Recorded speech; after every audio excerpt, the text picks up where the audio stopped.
Hey, buddy. How's it going, Mayor? Someone would second it.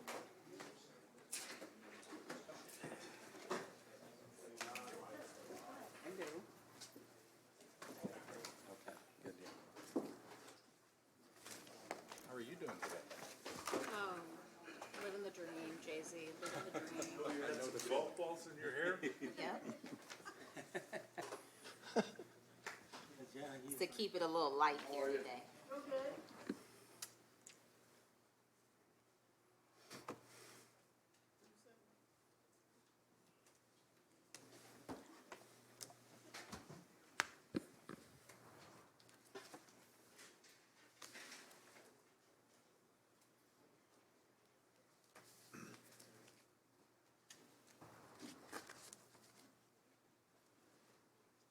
Joe?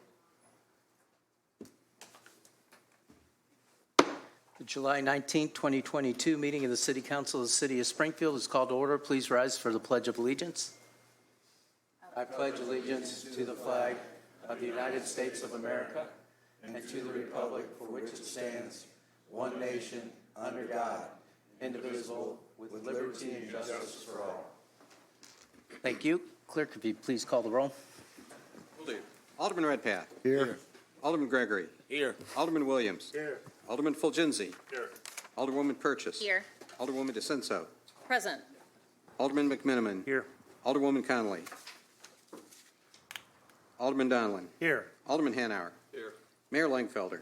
Here. Mr. Mayor, a quorum is present. Thank you. The first item on the zoning docket, number 2022-029 for the property located at 209 Whitefield Road. Petitioners Benjamin and Lindsay Banning. Present zoning classification is R1 Single Family Residence District, Section 155.016. Requested zoning relief, a variance of Section 155.062C1 and 2. Permitted obstructions in a front yard, and 155.114B, regulations for location of off-street parking facilities to allow an additional one-car driveway to the right north of the existing one-car driveway, which addition does not lead to a garage or accessory off-street parking space, which is located beyond a front yard setback, and allowing a parking space on a driveway to be located in a required front yard. Springfield Sangamon County Regional Planning Staff recommendation is approval as submitted. Planning and Zoning Commission recommendation is accept the recommendation of the Springfield Sangamon County Regional Planning Staff. Chair will entertain a motion. Do we want to move to hold this or move on to the agenda till, in case Alderwoman Conley shows up? She's supposed to be here. Because the next two are, or that one and the next one is hers. Second the motion to alter the sequence. Thank you. Any discussion on the motion? All in favor, say aye. Aye. Opposed, say nay. Motion carries.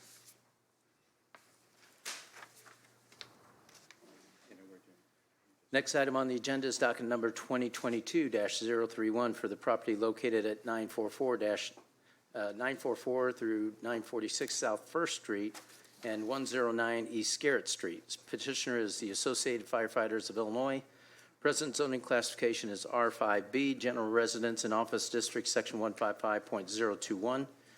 Requested zoning relief, short form for, this is conditional permitted use pursuant to Section 155.021C1. Conditional permitted uses in the R5B accessory off-street parking lots not on the same zoning lot as the use served, and 155.183 accessory off-street parking not on the same zoning lot as the use served, and a variance of sections 155.061C.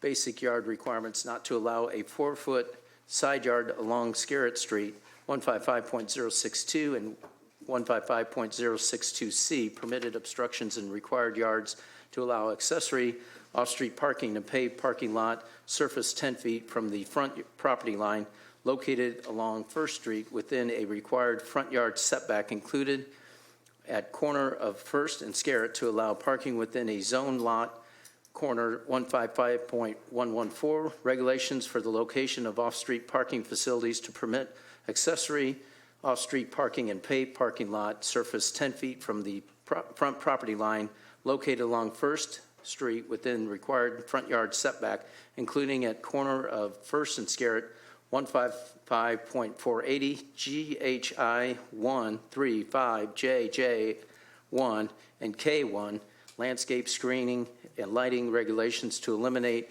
various requirements as shown in Exhibit A. Requested zone relief of conditional permitted use pursuant to 155.021C1 conditional permitted uses in the R5B accessory off-street parking lots not on the same zoning lot as use served, and 155.183 accessory off-street parking not on the same zoning lot as the use served, and a variance of section 155.061C basic yard requirements to allow a 4-foot side yard along Scarrett Street, 155.062 and 155.062C, permitted obstructions in required yards to allow accessory off-street parking and paved parking lot surface 10 feet from the property line located along First Street within a required front yard setback, including at corner of First and Scarrett Street, to allow parking within a zoning lot corner 155.114 regulations for the location of off-street parking facilities to permit accessory off-street parking and paved parking lot surface 10 feet from the front property line located along First Street within required front yard setback, including at corner of First and Scarrett, 155.480 GHI1, 35J1, and K1, landscape screening and lighting regulations, 155.480 K1, to eliminate the requirement for installation of lighting, stating that more than adequate lighting exists from present public street lights as located on both First Street and Scarrett Street, which border the property to the west and south, 155.480 I1, to reduce the transitional buffer yard required on the east property line to a width of 4 feet to permit parking spaces as depicted on Exhibit A. 155.480 I3 to permit a drive aisle through the transitional buffer yard required to the east property line to permit vehicular access to paved public 16-foot alley located immediately east of the proposed off-street parking as depicted in Exhibit A, 155.480J, to eliminate screening requirement on the entire east property line to permit vehicular access to alley as depicted on Exhibit A, and further to prevent and eliminate any additional visual impairment between the proposed accessory off-street parking site and the facility being served for both security and convenience purposes. 155.480J1 to permit any fencing used as a screen to be located on and along the north line of the property as opposed to between the activity area and any transitional buffer yard area. 155.480J1 along the north property line to reduce height requirement of any fencing used as a screen from 6 feet to 4 feet for a distance of 60 feet from the west property line.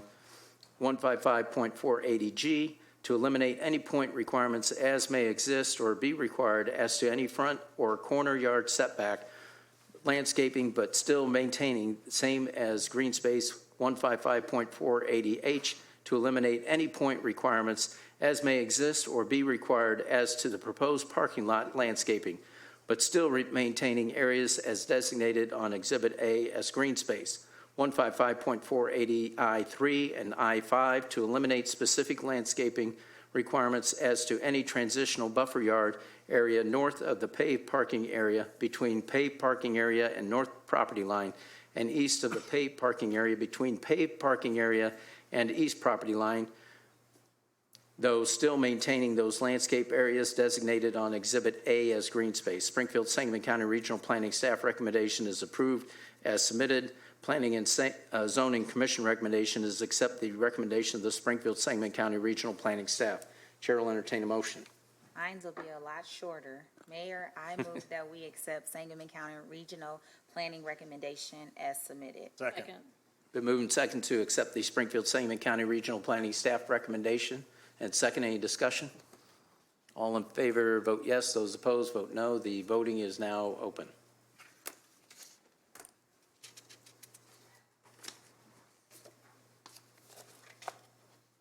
And the motion passes 10 voting yes, none voting no. Is there a motion regarding the first docket number 2022-029 Second. as read? Thank you, Mayor. And moved and second, any discussion? All in favor of the motion, vote yes. Those opposed, vote no. The voting is now open. Mayor, just a point of parliamentary procedure. Yep. Is there an actual motion on what to Or accept? adopt the recommendation. Or was this just to bring it back to the front? No, I meant to have it voted as is. So would you prefer the Springfield-Sangamon County Regional Planning Staff recommendation as approval as submitted, or the Planning and Zoning Commission recommendation, which concurs with that recommendation of staff? The Regional Planning and Zoning Commission accepted as submitted. Second. Thank you very much. So moving second. And then all in favor, say aye. Aye. That reflects the unanimous vote on the screen. Thank you. Thank you. Thank you, and apologies for my being tardy. We're just glad you're here. Next item on the agenda is docket number 2022-030 for the property located at 1135 Governor Street. Petitioner is Angio LLC. Present zoning classification is S1, Neighborhood Commercial and Office District, Section 155.030. Requested zoning relief, a variance of Section 155.100, required accessory off-street parking spaces, eating and drinking establishments to allow for the tenant space, 1135 Governor Street, 0 off-street parking spaces instead of the 8 spaces required by code. Springfield-Sangamon County Regional Planning Staff recommendation is approval. Planning and Zoning Commission recommendation is accept the recommendation of the Springfield-Sangamon County Regional Planning Staff. Chair will entertain a motion. Mayor, I move that we accept the Regional Planning Commission recommendation. Second. Been moved and second to accept the Planning and Zoning Commission recommendation as accepted for the staff recommendation. And second, any discussion? All those in favor vote yes. Those opposed vote no. The voting is now open.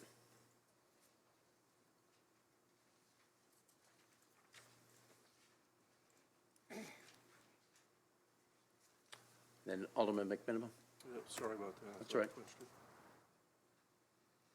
And the docket number passes 10 voting yes, none voting no. Next item on the agenda is docket number 2022-032 for the property located at 1116 North 9th Street. Petitioner is J. Mokwa A. Cannon. Present zoning classification is B1, Highway Business Service District, Section 155.033. Requested zoning relief reclassification of R2, Single Family and Duplex Residence District, Section 155.017. Springfield-Sangamon County Regional Planning Staff recommendation is approval.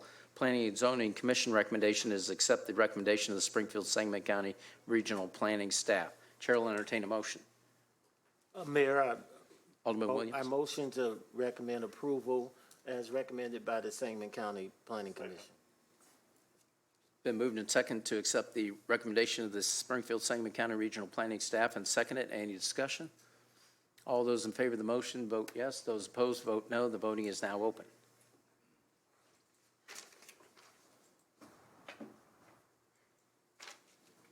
The docket number passes 10 voting yes, none voting no. Next item on the agenda is docket number 2022-033 for the property located at 2920 Professional Drive. Petitioner is Memorial Health System. Present zoning classification is B1, Highway Business Service District, Section 155.033. Requested zoning relief, a conditional permitted use pursuant to 155.033C9.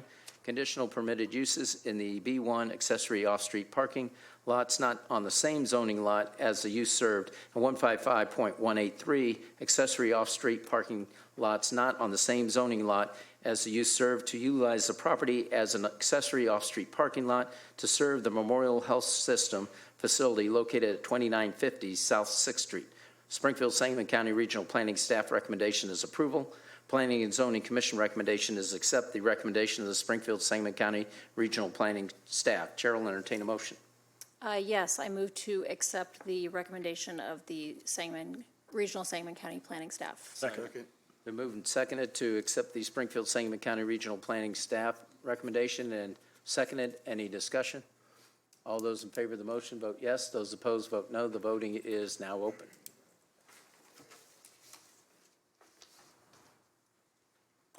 And the docket number passes 10 voting yes, none voting no. The last item on the docket agenda is number 2022-034 for the property located at 700 East Adams Street. Petitioner is 700 East Adams Street Owner LLC as contract purchaser and Tower Capital Group LP as owner by Tower GP LLC, its general partner. Present zoning classification is S3, Central Shopping District, Section 155.032. Requested zoning relief, a variance of Section 155.049, special provisions for residential uses in the inner city to allow up to 400 residential units instead of the 200 allowed. Springfield Sangamon County Regional Planning Staff recommendation is denial. Planning and Zoning Commission recommendation is denial. Motion to approve petition within the 320 residents and 80 hotel rooms failed to receive enough votes to pass. Do I have to read the next section? No. Chair will entertain a motion. Mayor, I make a motion to grant the petition contingent on the following. 1, the variance is limited to allow 320 apartment residential units with 80 of the remaining rooms to remain as hotel rooms only, and whenever possible, vacant apartments may be used for hotel convention space.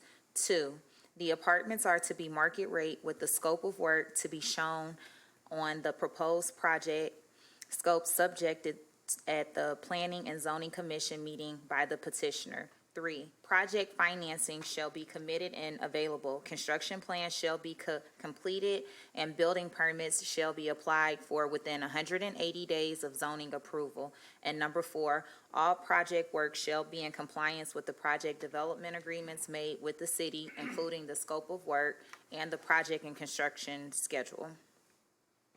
Second the motion.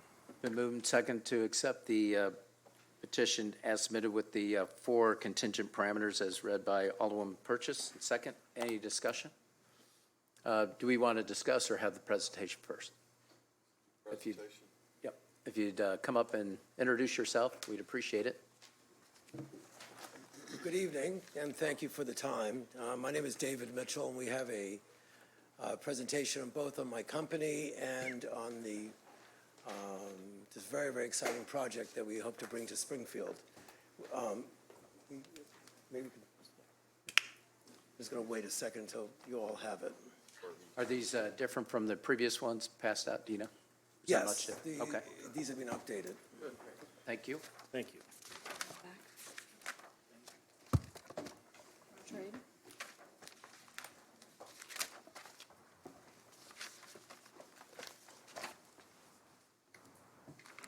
We're very excited to be involved and to really learn about your city and its rich content and for us, enormous potential. When we first met Tower Capital and their project here, we got excited by many, many facets of the project, which I hope to overlay right now. So Springfield, the part of your comprehensive plan that I just want to highlight is in your 2017-2037 comprehensive plan. It says efforts should be made to undertake to attract new residents to Springfield. Particular attention should be given to attracting younger, working-age residents and their families. And that's really the mantra, and that's really the focus of what we've tried to put together with one of our Good Homes communities here in Springfield. Good Homes is in the business of building great and vibrant communities in market-rate housing throughout the country. We take obsolete or once great hotels and convert them into very vibrant, meaningful neighborhoods. We have significant experience in construction, design, and management, and the back of this presentation, I'll show you some of our projects. We've been involved in over $10 billion of ground-up development as well as renovations similar to this. So we transform fatigue properties that require an enormous amount of CapEx and create them into very vibrant market-rate apartment complexes. The advantage of starting with a great property like the Wyndham is that we have an abundant amount of amenities. We have a pool, putting in a world-class gym, co-working space, function rooms, tenant lounges, game rooms, and really to populate it with excitement, as well as really, I think, one of the most outstanding apartment rentals that will be available in Springfield and the surrounding area. So we're very excited to become your partner in rebirthing and revitalizing downtown Springfield. This, on a very high level, we're asking for 400 residential units. 320 will be residential units. 80 units will be used for hotel purposes. And to support a very meaningful meeting and convention business that you've built here, and we want to be partner in that meeting convention business. And therefore, after long conversations with the city of Springfield, we are maintaining the existing meeting and convention space. We're renovating it, and we hope that the 80 units will be there to support it.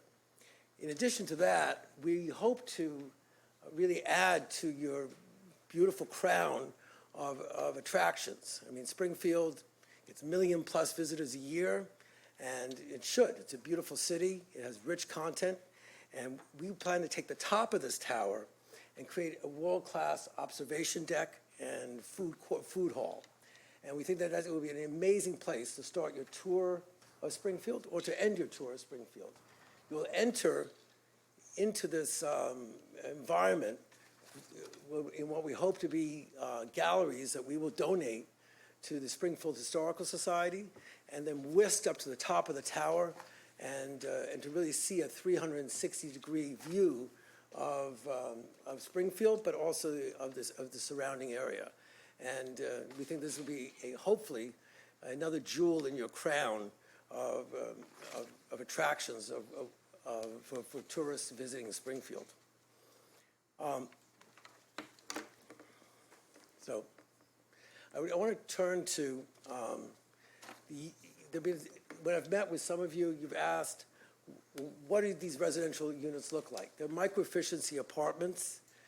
For the most part, they are studio apartments that have a kitchen, a living area, bedroom area. It has a foyer, and it has obviously an outstanding view. We're doing a gut renovation of this building. It's a $40 million project, of which $25 million in hard costs. And we pride ourselves in our design, and hopefully towards the end of the presentation, I'll show you some other projects that we've done over the last 15 years. The second available will be a one-bedroom. The one-bedroom has a separate living room, dining room area, bedroom, and it has 2 bathrooms. Currently, in this tower, there are 27 apartments, which we plan on renovating, as the same as we're renovating the entire building. And so there'll be opportunities for 2 bedrooms as well. We look forward to really, creating, I mean, it is already a landmark in the city of Springfield, but we really want to make it look pristine, new, and spectacular, both from the interior, but also from the exterior. As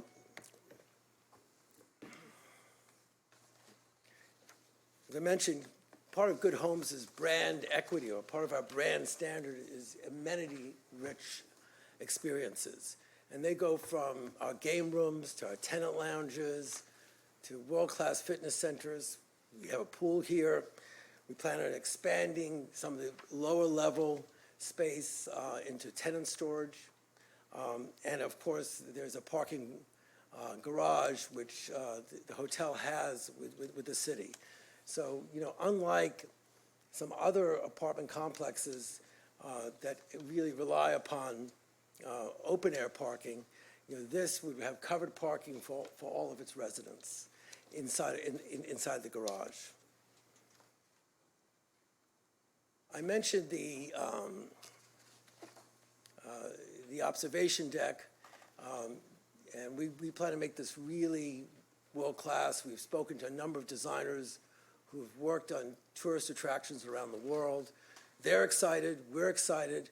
We think there's an incredible opportunity to really build something that is a destination in and of itself. In the center of the observation deck would be a food hall with some local offerings as well as offerings from around the world. And as I mentioned before, You would enter into this experience through exhibit halls on the lower level, curated by the Springfield Historical Society. So we think it's a complete holistic experience, and as I mentioned before, it's a great way to start your tour of Springfield or to end your tour of Springfield. And I think, after hours, it could be a fantastic place for your meeting convention to host events. This next slide is really the reason why I'm here. As I said, we do this around the country. As far north as Erie, Pennsylvania, as far south as Dallas, Houston. And the one thing, Springfield is a beautiful downtown, architecturally magnificent, but it has something that almost all the municipalities I visit really want. It has enormous employment all within walking distance of this site. There are 54,000 jobs all within walking distance.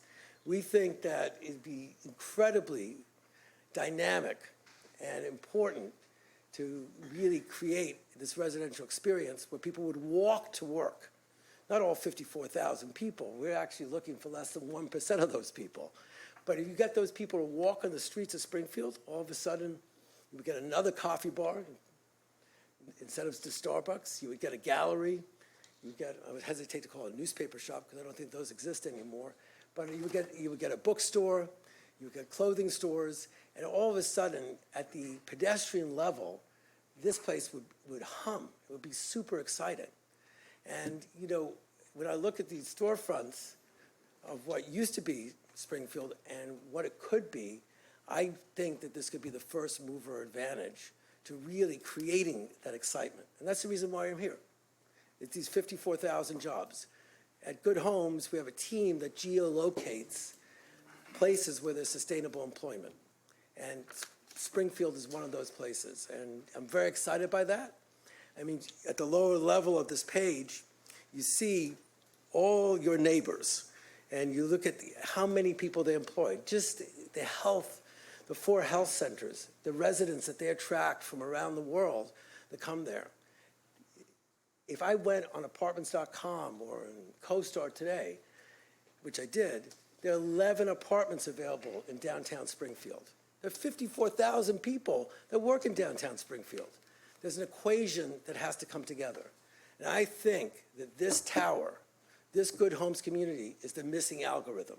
And I think more important is the multiplier.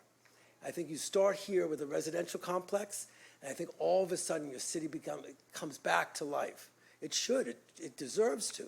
The history, the architecture, the 54,000 jobs, that's why I'm here. And that's why I'm very, very excited by this.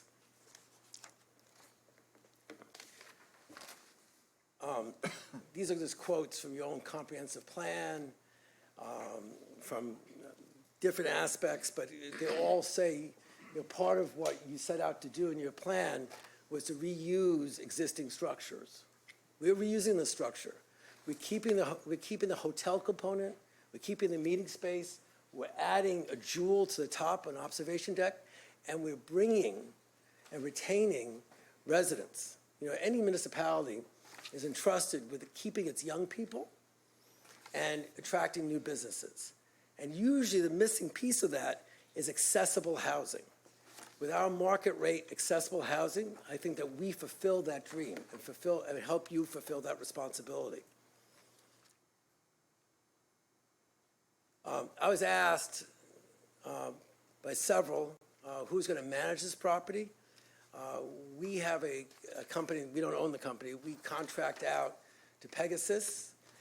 Pegasus Residential manages over 40,000 apartments throughout the United States. They're an A+ manager. They are staffing this project with fantastic managers, unbelievable service personnel, state-of-the-art communication and security.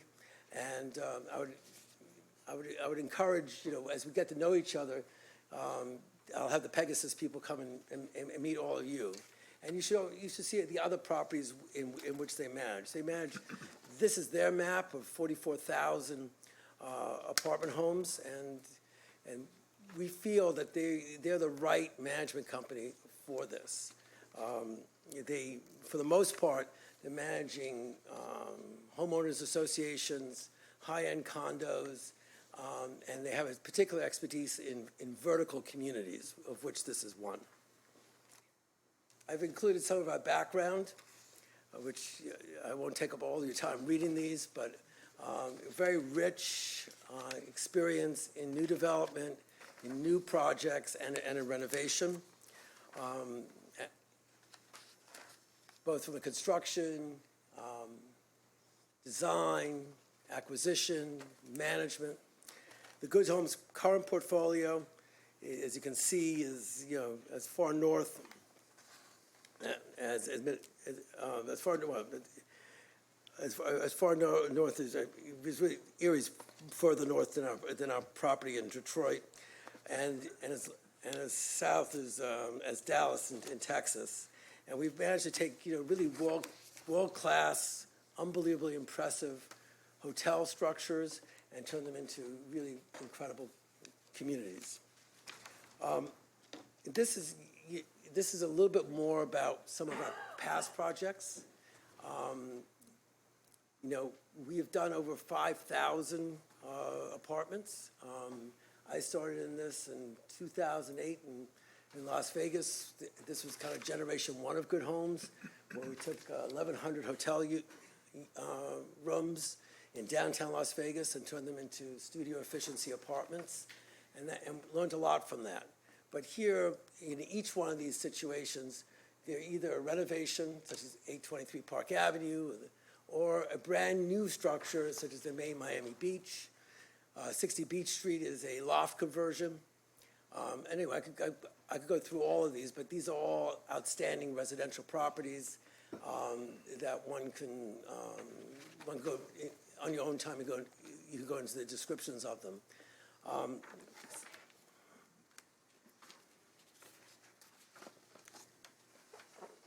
So our goal is to be your partner in revitalizing downtown Springfield. And we understand the nature of partnership. We want to be a good partner. We've listened very carefully at the table. You know, originally our plans were had many more units, and what came down was, no, the convention space is essential to Springfield's DNA. We respect that. We need a hotel component. We respect that. And we're adding, you know, this spectacular new tourist attraction in the observation deck. And we'll also bring, you know, if we have 320 residential units, you know, 400, 450 new residents to downtown Springfield. I don't know of many projects that actually would do that and would have the space to do that in downtown Springfield. You know, part of why we exist is that new construction is just too expensive for the rents that we charge. So one wouldn't get a return. By starting with a great building, such as the Wyndham, you know, we have a step ahead. Most of the superstructure that we want and keep is there, and we plan to renovate all of it into a brand-new, spectacular building. So I'm here to answer questions, but maybe, you know, I have a few colleagues here who would love the opportunity to address you. I'm going to introduce Scott Larson. Scott I'm the buyer of the building. Scott is part of the selling group. He is the CEO of Tower, the seller, and they also are responsible for the hotel. Thank you very much. Thank you. Mayor Langfelder, members of the council, I appreciate your time. I want to spend just a couple of minutes, if I could, giving you a current state of the industry of the property. It's no secret. We acquired the asset August of 2019 out of bankruptcy. The property was in trouble before we came onto the scene. 7 months later, along came COVID and kind of derailed our plans. When we acquired the asset, we had already signed a Marriott franchise agreement to convert the property to a Delta by Marriott.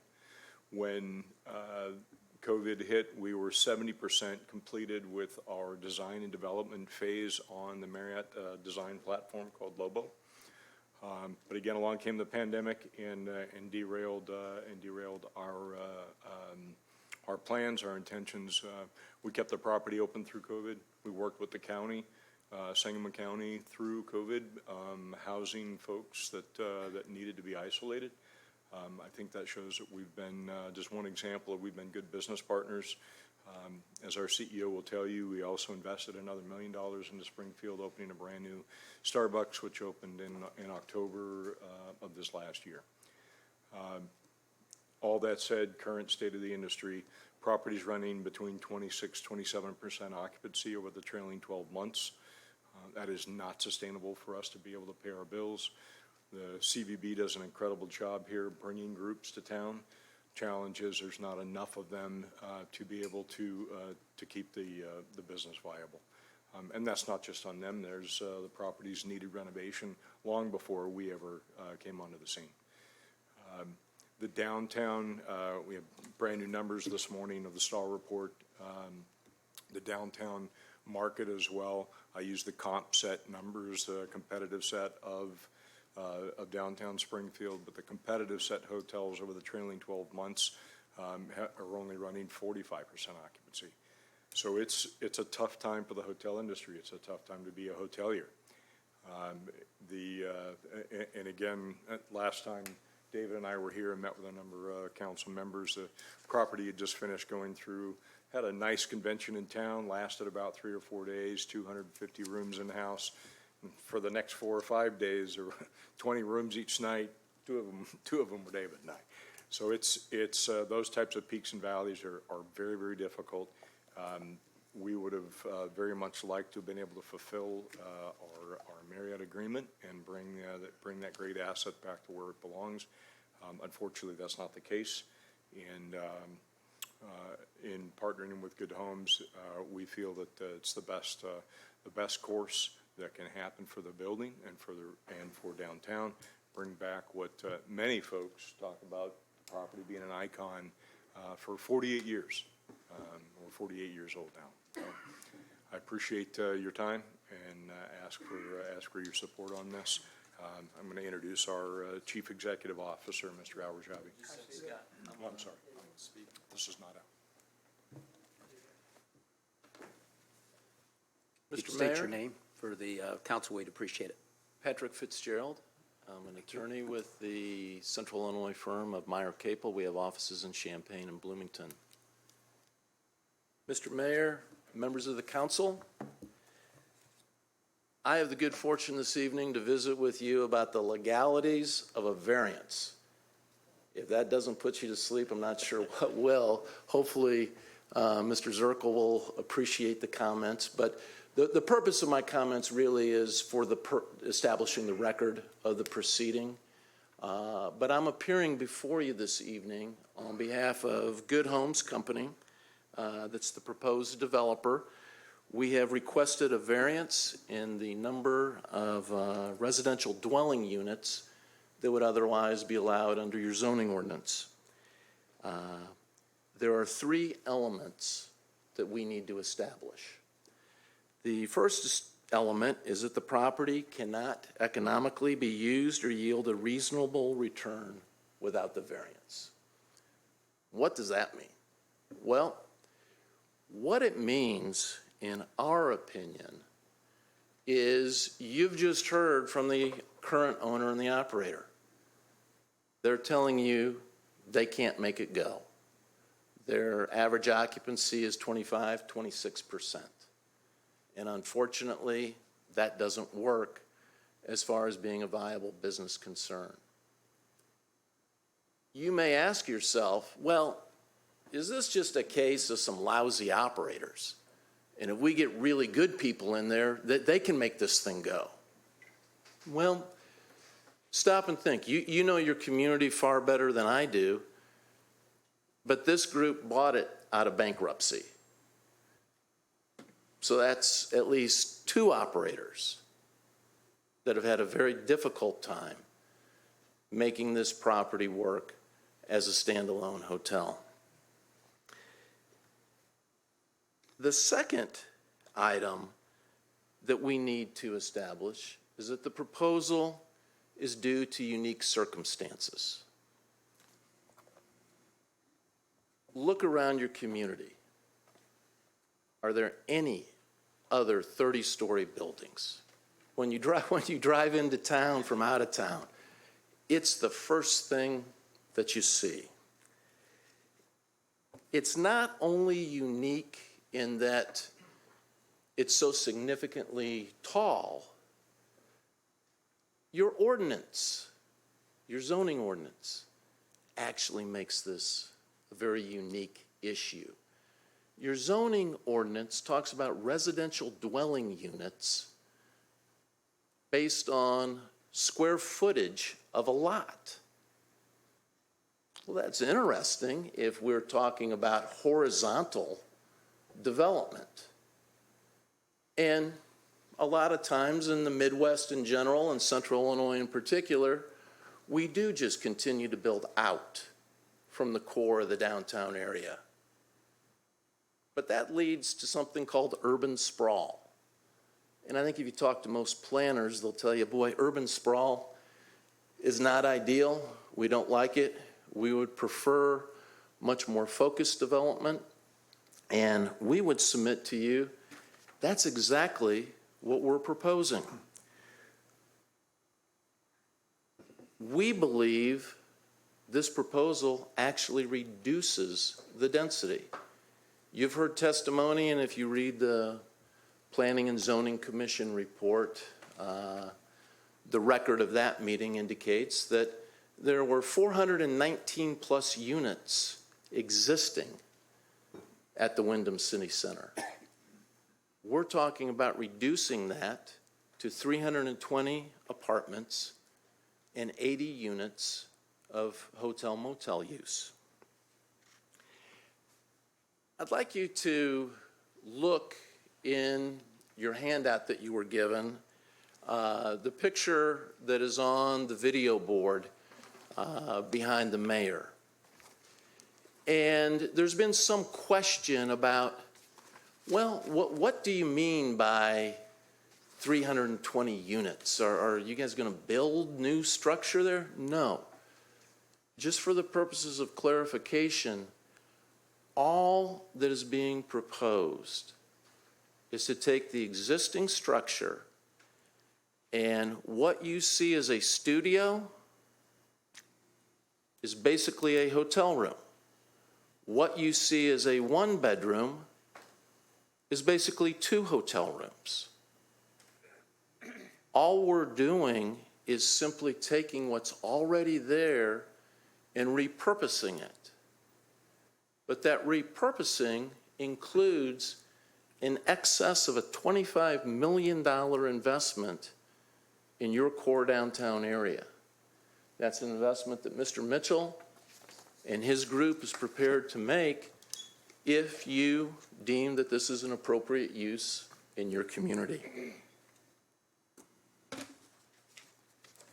The third element that needs to be established is that the variance will not alter the neighborhood in a negative manner. Again, this 30-story structure is already there. It's already being used with 419 hotel rooms, which include a handful of apartments.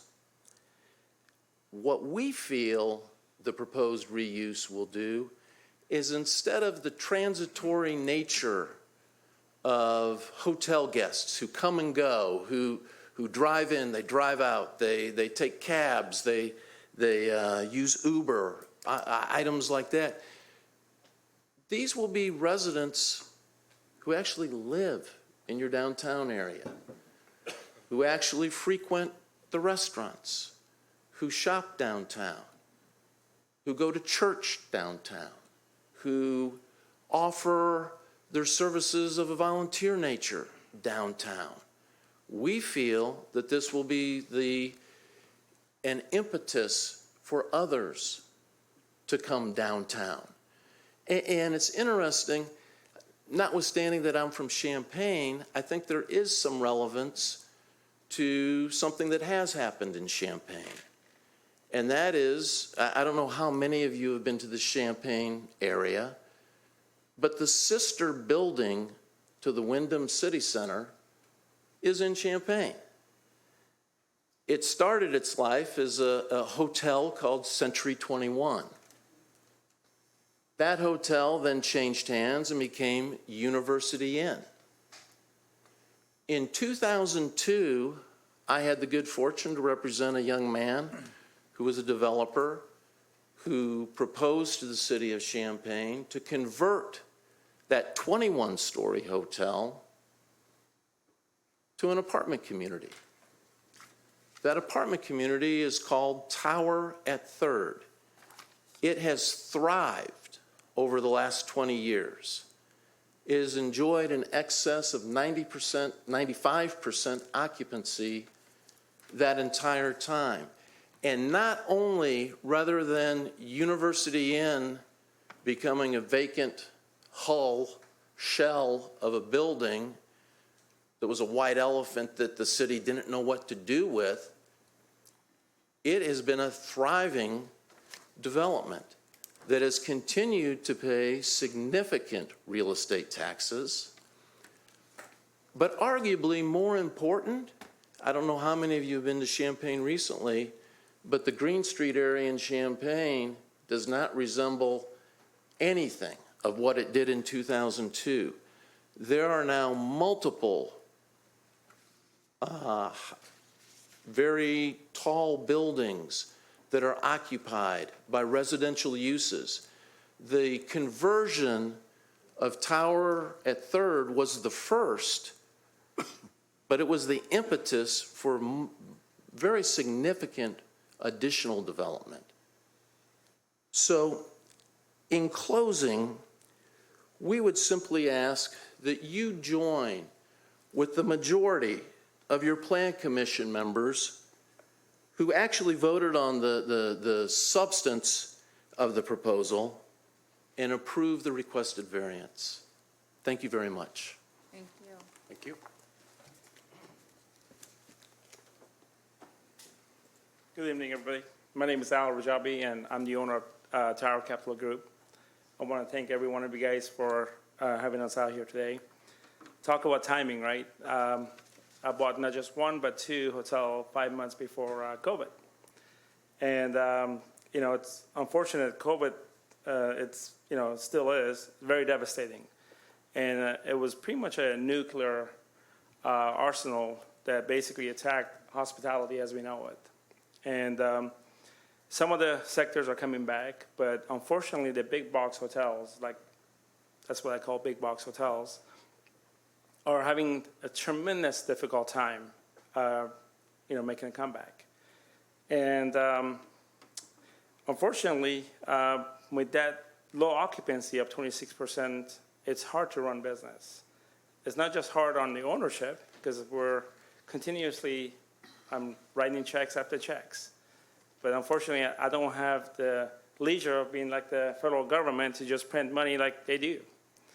And we have to look for a solution.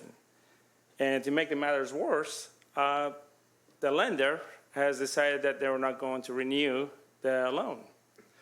I had a 3-year term in 2019 when I bought the property. August 10th is the date. Well, I am very successful. I've actually won awards with Marriott, with Hilton as Developer of the Year, and also with ISG. The problem is not the management.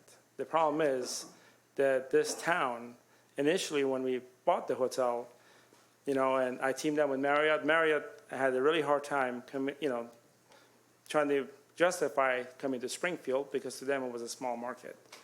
But because of my relationship, they agreed. But because of COVID and the lack of business, right now sitting at 26%, it's just impossible. So going back to the lender sends a letter saying that they're going to call the note. Well, I tell you that this hotel is not going back to the lender. I am pretty successful, but unfortunately, I cannot get a hotel loan from any other lender because it's a big box hotel. I've looked, I've tried really hard. They would approve smaller projects like a brand-new Courtyard or a brand-new Hilton Garden, which I'm actually doing 3 hotels in Texas. But those are smaller. They're not considered big box hotels. So my options are very limited.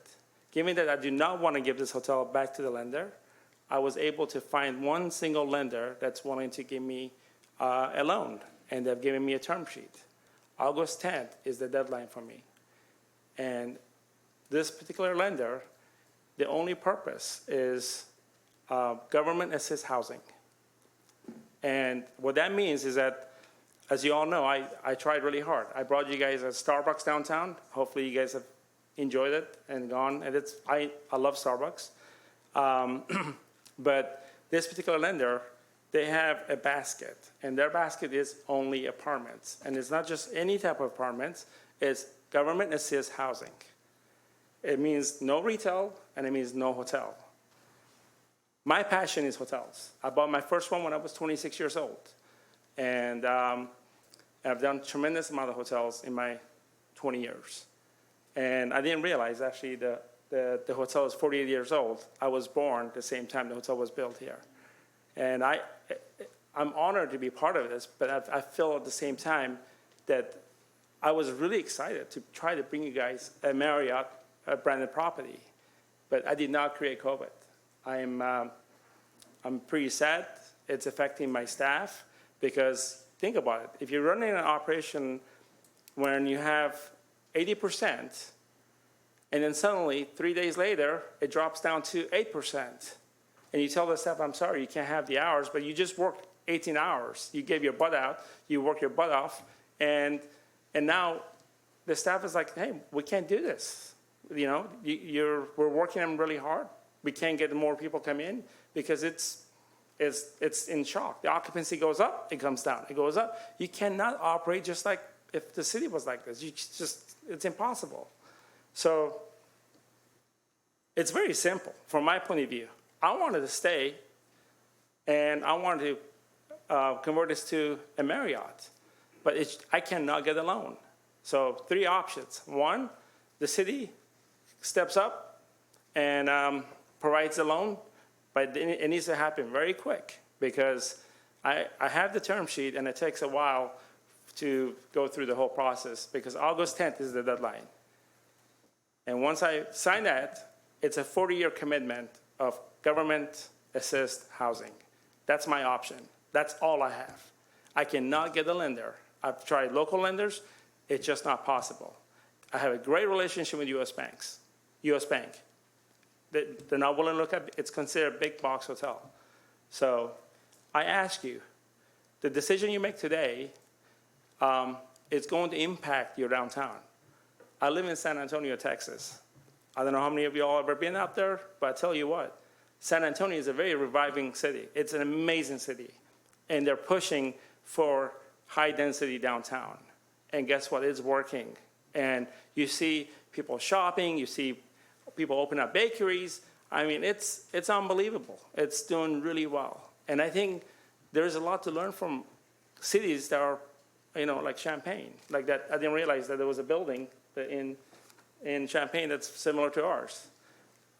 So I ask you to make the right decision because, if for a moment any of you all think that this is going to go back to the bank, it's not.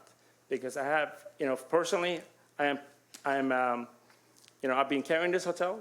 I had a meeting with the mayor when the COVID hit, and the DoubleTree shut down. But I decided to do the duty and be part of the community, and I kept the hotel open. I kept it open, and on top of that, I invested $1.4 million to bring the Starbucks. But if you guys reject this today, the Starbucks will go away, the retails will go away. The only option we have, we already approved for 200-unit apartments. So I don't need any additional zoning, and I'm not trying to give you guys a threat. This is just a fact reality. I am so, I feel embarrassed that I couldn't deliver the hotel, but I did not create COVID. And if you don't have any questions, I'm here for it. Thank you, guys. Alderman Gregory. My first question for Mr. Zirkle. Mr. Zirkle, so with this contingency on the zoning, does it revert back to the existing zoning if the project's not done, doesn't get completed? If the contingencies are not met, then it would revert back. And you may recall, there's been some other project where that same approach has been taken, where there's been some type of a time frame or a certain performance activity where the zoning was contingent on the use that's being presented, and that's been talked about quite a bit. So if that use doesn't occur, then it would revert back. It is, you may recall, a variance. So that variance is being granted contingent on the project, proceeding. If it doesn't proceed, then the variance would not remain in effect. Okay. My next question would, we talked and we had a good talk, and in theory, I think what you guys are doing is somewhere downtown that fits. But when we're talking about the Wyndham, and I'm speaking on this because I'm a downtown alderman too, so I want to make a good decision. I hear what you're saying, right? We're gonna lose it if we don't do something. But our communities were the people, of downtown, I ask questions of the hotel right now, of the apartments. There's 22. You say about 22%, 27%. If you could come up to the mic, please. So I asked before what was the occupancy of the rooms or the apartments that you have now, and I was told 22%. And then I asked what was needed of the new apartments of the 400 or whatever would be in there to be sustainable, and I'm told 90%. So one if second. if I may address that, if you don't mind. One second, let me finish. Okay. You just talked. So what worries me is that all of these changes, all of this good stuff, it's all cool stuff, right? But I don't know if it's just gonna. I just have a hard time believing that it's gonna go to 90% just because we put a observation deck upstairs. Just imagine you living in an apartment place, and all types of random people is going through your apartment complex. It's kind of different. You know what I'm saying? And so that's why we're a little hesitant on it. Me anyway. We want to make a project go. We want our downtown to be successful, but it's a tough call. And I know you in a bind, and I know the new owner wants to buy it and has a great idea, has some success. I would ask him, is there any other of the hotels that you converted into apartments that still have any hotels in them or any hotel space?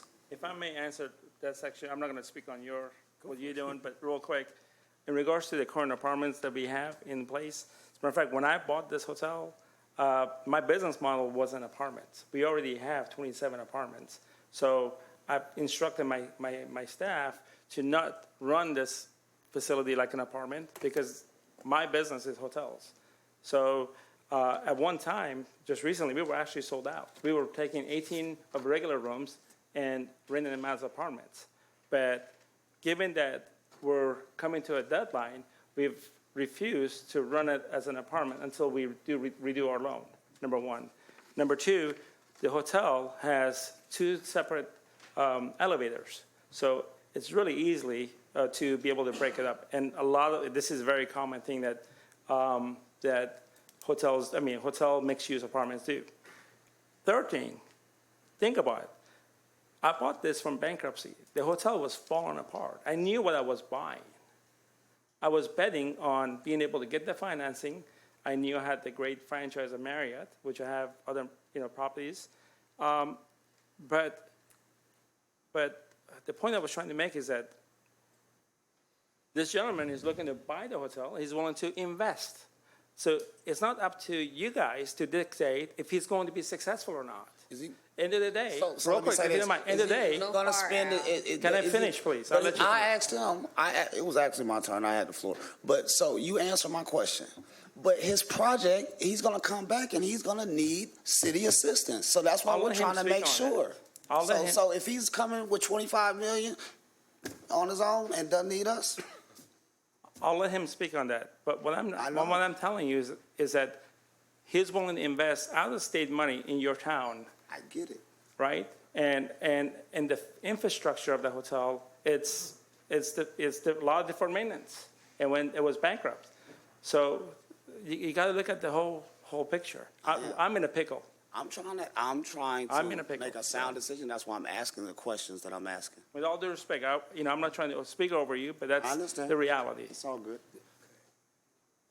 So which question would you like me to ask? So my question is, how confident are you, or what examples can you provide to us that this change is gonna, changing this from hotels to apartments is gonna, put us at 90% hotel rooms? Currently, Springfield, downtown Springfield, depending upon what the outline, is at a 5% vacancy.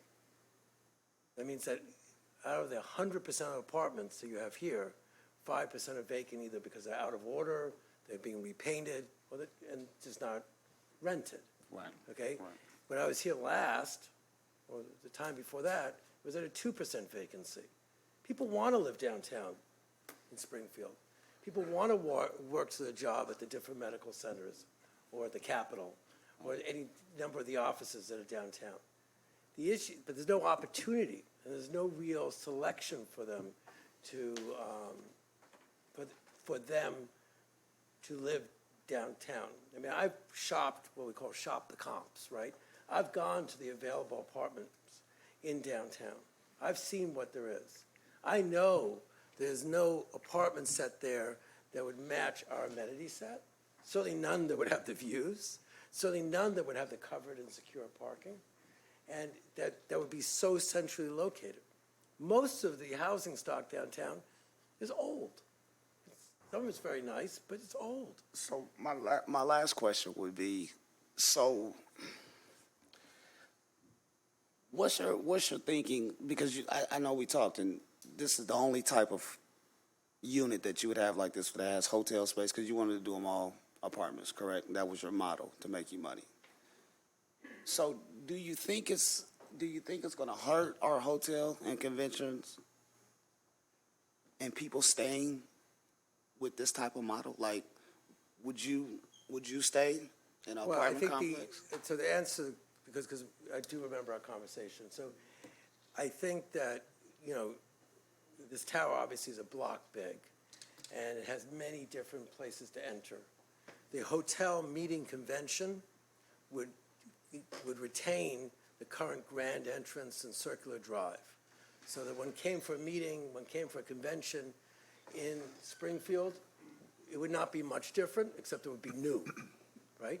So all the 80 units that are being used for hotel rooms, or the meeting and spaces and convention spaces, would be accessed from where the current lobby is. The apartment would be accessed from the side, where the barber shop was and where the men's apparel store used to be, right? And we'll build a separate gallery entrance, kind of where the Starbucks near the Starbucks is, to the 2 express elevators to the observation deck. The idea is not for these groups of people to meet and wait for an elevator together. They each will have discrete and separate arrivals, the architectural term, arrival spaces, entrances, and they will also have their own elevator banks. I mean, we're fortunate. The core of this building is 9,000 square feet. Most of it's elevators. And so we're fortunate to have all that vertical transportation already designated. So yes, I mean, if I came and I was attending a meeting convention, I was staying at this new hotel downtown Springfield, I would come through the circular driveway, I would come into what is in the lobby area now, except it would be new. It would not be 40 years old. And I would think that was a hotel. What if you want to swim? What, pardon? What if you want to swim? What if what? What if you want to swim? So I thought about your question, and I think that we would share the amenities. The gym, Right. and the pool. Okay. I'll yield my question because I know there's some other questions. Yeah, Alderman Donlin? Yeah, thank you, Mayor. My family's been in Springfield for a long time, 5 generations. And for about a year and a half, my father and my family, we moved to Indiana. And I still remember at 5 years old, moving back to the Springfield area. And the first thing I saw on Route 72, was probably 36 at the time, was the Forum 30 at the time. That's what it was called. I still remember it. Every time I come in from the Decatur side of Springfield, I think of that time, riding with my uncle and seeing that building. I've been to countless meetings over the years at that space and seen what a viable economic engine that structure is to this community, let alone downtown. And when we were presented with this idea, you of course, as a council person, you look at the pros and cons and start asking a lot of questions, and constituents then start asking questions, and business people start asking questions. And so I don't have very many questions, but I have questions that relate to the proposed project, but I also have a question that I'm going to ask first that relates to the loss of the hotel rooms and the impact to conventions, because what happens in Springfield, is my understanding, is typically there will be a group will come to Springfield and ask for a downtown proposal, and then they may ask for a proposal set from a location such as the Crown Plaza way out on the east end. And I guess my question, Mayor, is to Mr. Dahl, what is the impact of losing this many hotel rooms to the convention industry and the convention proposals? Yeah, I'd have Director Dahl and actually Darren Dame to come forward, because we asked him to sit in on a presentation as well. He's the president of the Hotel Motel Lodging Association. Yeah, Alderman, and, I appreciate, Mr. Mitchell, you looking to invest in Springfield, and certainly, Al, and what, I know your intentions were very, very good, for sure. The 24%, I understand that it's from a individual property standpoint, but it's really not a reflection of what's happening in Springfield from the travel and tourism side. Moving past a 100-year pandemic, typically the city will run 55% occupancy. In 2021, we ran 48% citywide occupancy. Pretty good coming out of a 2020 in the heart of the pandemic. Currently in 22, 52% occupancy running through year to date. So you can see that we're trending forward. 23, we're looking at 55% occupancy once again, and then in 24, adding sports tourism, which will propel us well past that 60% mark. Remember that goal that we set back in 2018, get the city to 60%. Certainly added a new market for that. Will certainly propel us forward. So it's really not a reflection. We are rebounding much, much quicker. Thank you, Mayor Langfelder, for keeping the Visit Springfield team working. Our sales team has done an outstanding job booking business into the future. And that impact, there will be a fallout, for sure. When I take a look at conventions from 2023 to 2025, we've got 26 conventions that have a peak room night over 300 rooms. And we got to consider this now. So that's our new mark downtown, right? It's 300 rooms. That's the 80 rooms for this proposed project. And that's about 225 rooms, give or take, at the DoubleTree. They have 310 rooms, but they can't give them all for group room nights. So when we take a look at that, these 26 conventions that the Visit Springfield team has worked with the hotels to book, that represents 56,000 room nights that are obligated from 2023 through 2025. So these are conventions that we're not going to be able to meet our obligations, whether we provide shuttle service somewhere else. There's going to be additional costs that go with that. Are the conventions not want to follow through having their conventions here in Springfield? I mean, there's a lot of questions in the air, right? What happens in the future years when we can't meet those obligations?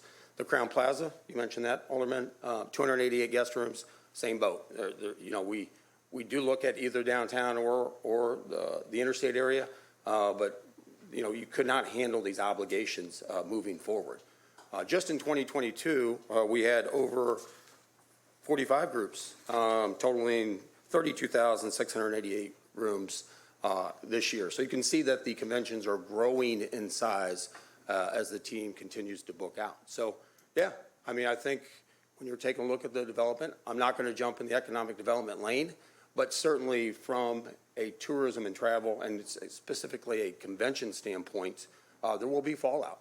And many of these conventions, and I won't name them, but have been here a long time. They're repeat.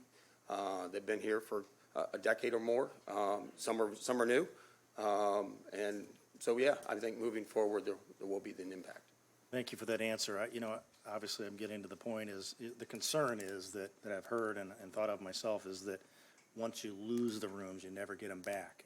And you know, obviously, we've heard tonight scenarios that would happen if this zoning proposal does not go through, what happens? And then if it does happen, how many rooms, hotel rooms that is, we lose. So, Mr. Dahl, I appreciate that. My second line of questioning really is just a couple. Alderman Gregory got into a little bit of the financing of it, and I really don't understand the, you mentioned $25 million investment. Where's the money coming from? Are you going to ask the city for assistance, and what type of assistance, if that's the case? And help me understand that just a little bit better. Thank you. Sure. The total value of the project's over $40 million. 40, okay. It's $25 million of hard costs. So we have contemplated, and we have had initial conversation with the city about some sort of TIF. I mean, there is a downtown TIF currently. TIF, as you know, is basically a tax rebate of what you would have paid. So I would say that, you know, that's something that we would think about and evaluate. And so we're not asking the city to write a check, so to speak. There is, you know, thoughts about,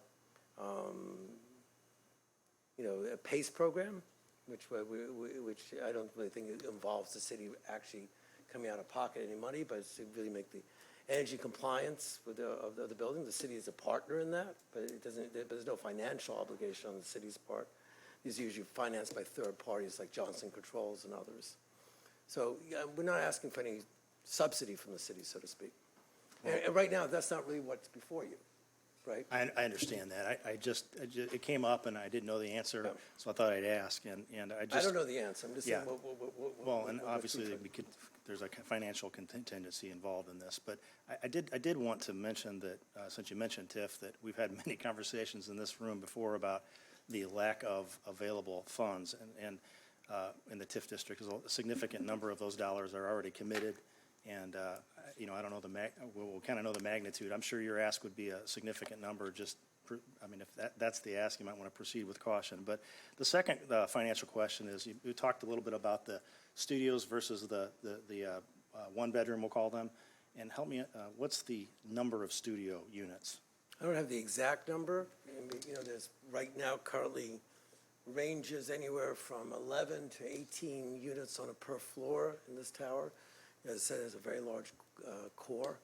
I don't have an exact number of studios to one bedrooms, and there'll be some two bedrooms as well. You know, our process here is the first to get the zoning approval. You know, we've retained a local architect, Joe Petty, but you know, we haven't turned on his engines fully to really do the full plan, because I'm sitting in a contract to buy a building, but I don't know if we can actually have the permission from you all to build it. So, you know, the right mix and how it will go, I don't have the specific number. Well, I should have started out by saying this. I really appreciate your interest in Springfield. Thank you. And the gentleman that spoke, who presently owns the property, I appreciate your initial interest in what you've tried to do here. It is so important. I'm a little troubled why you can't answer that question about the breakdown, but I'm willing to accept that for now.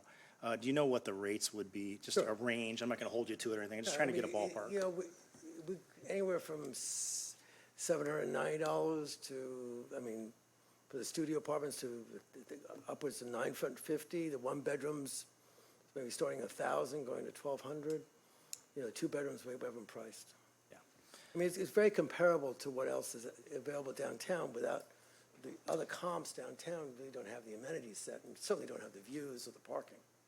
And I'm not in the apartment business, but one of the things that I'm glad you showed a diagram that really helps me, an image helps. The concern is that I have is that the number of I'll call them efficiency, or I don't know, the studios is so great, because it's those, you know, the hotel rooms are nice for hotel rooms, but I couldn't envision a true kitchen, and there really isn't a living room, and what the market would be, and I don't have the crystal ball, I understand that, but I just wanted to at least voice my concern. So that's all the questions I have, Mayor. Thank you. Alderman Hanauer. Thank you. Along with those, what are the, like the one bedroom, what's the square footage of it? And then what's the square footage of the Studio efficiencies? the studio They range anywhere from 350 to 375 square feet. or the studio? Yeah, some might be up to 400. The one-bedrooms are approximately double that size, depending where they fall in the, I think it's called a decagram, right? A 10-sided, Okay, and then, the concern I have, and I am concerned about what it does to our convention stuff. We made quite a commitment on this Legacy Point project, and the projection from that is it's going to increase hotel rates, and we're giving up a lot of hotel rooms.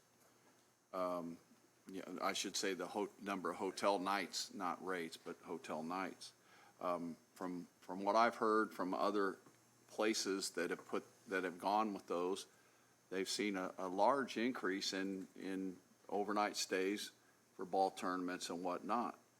And, it's a concern. I'm kind of like Alderman Donnelly, I'd like to see a breakdown of how many apartments are what, and it bothers me that you don't have that plan in place. But, it is what it is. But I just want everybody to understand that we lose the amount of conventions that Mr. Dahl's talking about. That's a huge hit to businesses downtown. That's a huge hit. If you have studio apartments and that, you're going to be eating in your apartment. Also the other aspect I wanted to bring up is, I think if you would look at Champaign, and nothing, Mr. Fitzgerald, you're right. There's been a lot of growth, apartments and that in Champaign. But if you look at any college town, go to Mizzou. They are putting, and they're a lot more expensive than what I could afford when I was in college, but they're putting high rises left and right. But they're in a sense, they're college student apartments. We don't have that. We don't have a college downtown. Now, if that ever comes, this might be a viable option, but I'm concerned that we're going to have enough people to fill this thing. I don't think City of Springfield wants to have that they're going to want to live in a 350 square foot apartment. I don't see that. That's just my opinion. Thank you. I just want to make sure that, we're all on the same page. Like I said, my passion is hospitality, and I hate that I'm not able to deliver this. So my options are very limited. So I want to make sure that you all understand. I already have a 200-room approved for apartment. 200 apartments rather, approved. That doesn't mean that I could also have 200 hotel room. I want to make sure you all understand very clearly. The hotel aspect, the retail aspect will go away. There will, on my option, which is very limited, there are not going to be a hotel. So the only option that you're going to have as a hotel is what Mr. Mitchell and his group are willing to bring for you guys. So my options are very limited. Like I mentioned earlier, the city can step in and buy the hotel, and y'all can run it as a hotel. And I might even be able to operate for you, because I'm actually one of the very few successful operators with Marriott, that being approved with Marriott and Hilton. But unfortunately, when we bought this hotel, I'm just going to reiterate, it was already in distress. So we completed 70% of the design, and we were getting ready to do construction. We were doing the planning, and COVID hit. And now I cannot find a financial institution that will give me the loan to get this project completed. So I ask you guys to make the right decision, because under my option, I only will be able to have 200 apartments that are going to be government assist apartments. And I will not be needing any TIF. I will not be needing any assistance. But it will be government-assisted housing. Alderman McMenamin. Thank you. Thank you, Mr. Rajabi, for investing in Springfield and for the Starbucks and so forth. I think a lot of folks here in Springfield would like to see both repopulation of downtown and a vibrant convention tourism activity. So we're trying to achieve both goals simultaneously. And I think that was part of the idea behind the motion that was made. I hope you have been impressed by the information you just received from Mr. Stahl. Absolutely. There's opportunity in the next 2 or 3 years. And I'd hate for you to abandon the hotel opportunity that he just demonstrated will come to Springfield as we come out of COVID. And I hope you'll reconsider your thoughts about, one or the other type of approach for the tower. I do have one factual question for you, and I think this is public information, so I hope you'll reveal it. What is the amount, you mentioned you've got a balloon loan coming due in August? That's correct, sir. August 10th. August 10th. Yes, What's sir. the remaining principal amount due on that balloon? That's actually a private, private financial information that I'm not willing to divulge here. That's not public, sir. But if I may, Can I just have a yes, brief? please, go ahead. So when you borrowed that money, didn't the lender take a lien or file the paperwork with our county recorder to show that he's got a lien, and wouldn't that reveal the amount of the loan? They could possibly have done that, but in different states are different. But that's, from my point of view, it's a personal financial information that I'm not willing to provide here. Okay, But I'll it's a respect public- that, but I yeah. think you'd strengthen your case if you revealed it, because it would allow us to know whether a man of your great success has a small debt coming due or a large debt, and it would either back up your credibility or maybe it would hinder your credibility. I understand that, sir, but here's the situation that you asked me if I would alter what I'm looking to do. The options are very limited. The lender has called a note, right? So I haven't been sitting on the couch hoping that they'll change their mind. I've been working the phone. I have different brokers that work for me. I have personal friends that work in different financial institutions, including U.S. Bank, which is the 5th largest bank in the U.S. I have a great relationship with them. Unfortunately, it's not me that they're not giving loans to, it's the big box hotels, sir. So I'm on your side. I believe in your town. I mean, that's why I bought the building. It's an honor to be part of it. And I'm really sad that this is where we're at. But it's COVID. And I can't do anything about that. That they can't, it's not that I could just go in and pay the note. I could pay the note. I have cash. That's not a problem. The problem is that this is a deferred maintenance, deferred hotel, right? If I continue to operate the hotel like this, then I will not be doing Scott and his team justice, because they selling a promise that you come to this town, you can have your convention here, and you will have great place to stay, right? But this hotel was deferred when I bought it. My plan wasn't to run, I'm not a slumlord. I run first-class operation hotels. And I'm just not going to be able to survive on 26%. I'm a businessman. So I want to add one last thing, and I'll sit down, unless there's another question, is this gentleman is willing to upgrade the hotel, right? So as a business owner, I came in to buy this hotel, to renovate the hotel, to operate it, right? And COVID hit, and we have to look at different options, right? So we have to, as a business owner, we have to look at all the options that are out there. My options are very limited, but this gentleman is going to upgrade the hotel for y'all and have 320 apartments and 80 hotel rooms, okay? Let's just say, God forbid, something happens after he's finished with the construction of the apartments and he's not able to fill 320 apartments.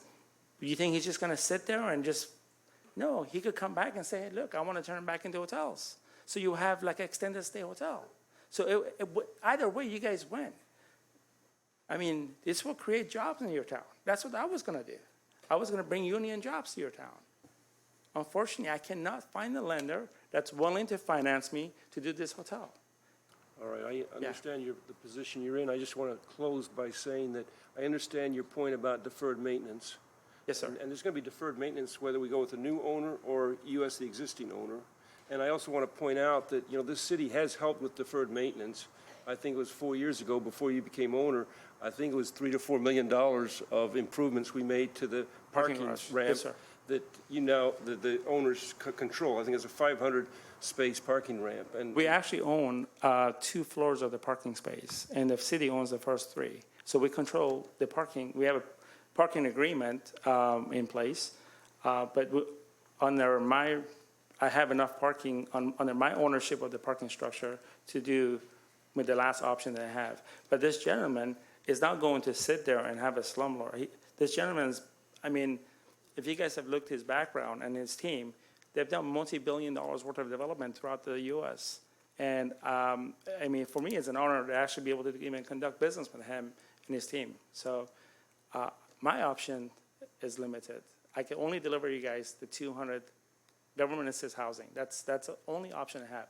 The hotel is not going to be in the play. So if you guys think, oh, well, he's going to, at least have the 200 hotel rooms, I can't. The term sheet that I have in their basket does not allow retail or hotel. It's only government-assisted housing that I get to deliver, and once it's delivered, it's a 40-year contract that I don't own, as a third party would take over. Well, I wish I could say that I understand everything you're saying, but it doesn't completely add up, for me at least. I just want to express that. What part of it doesn't add up? I'm sorry. I think you're foreclosing some of the options that exist for you. I would love to hear if you have other options.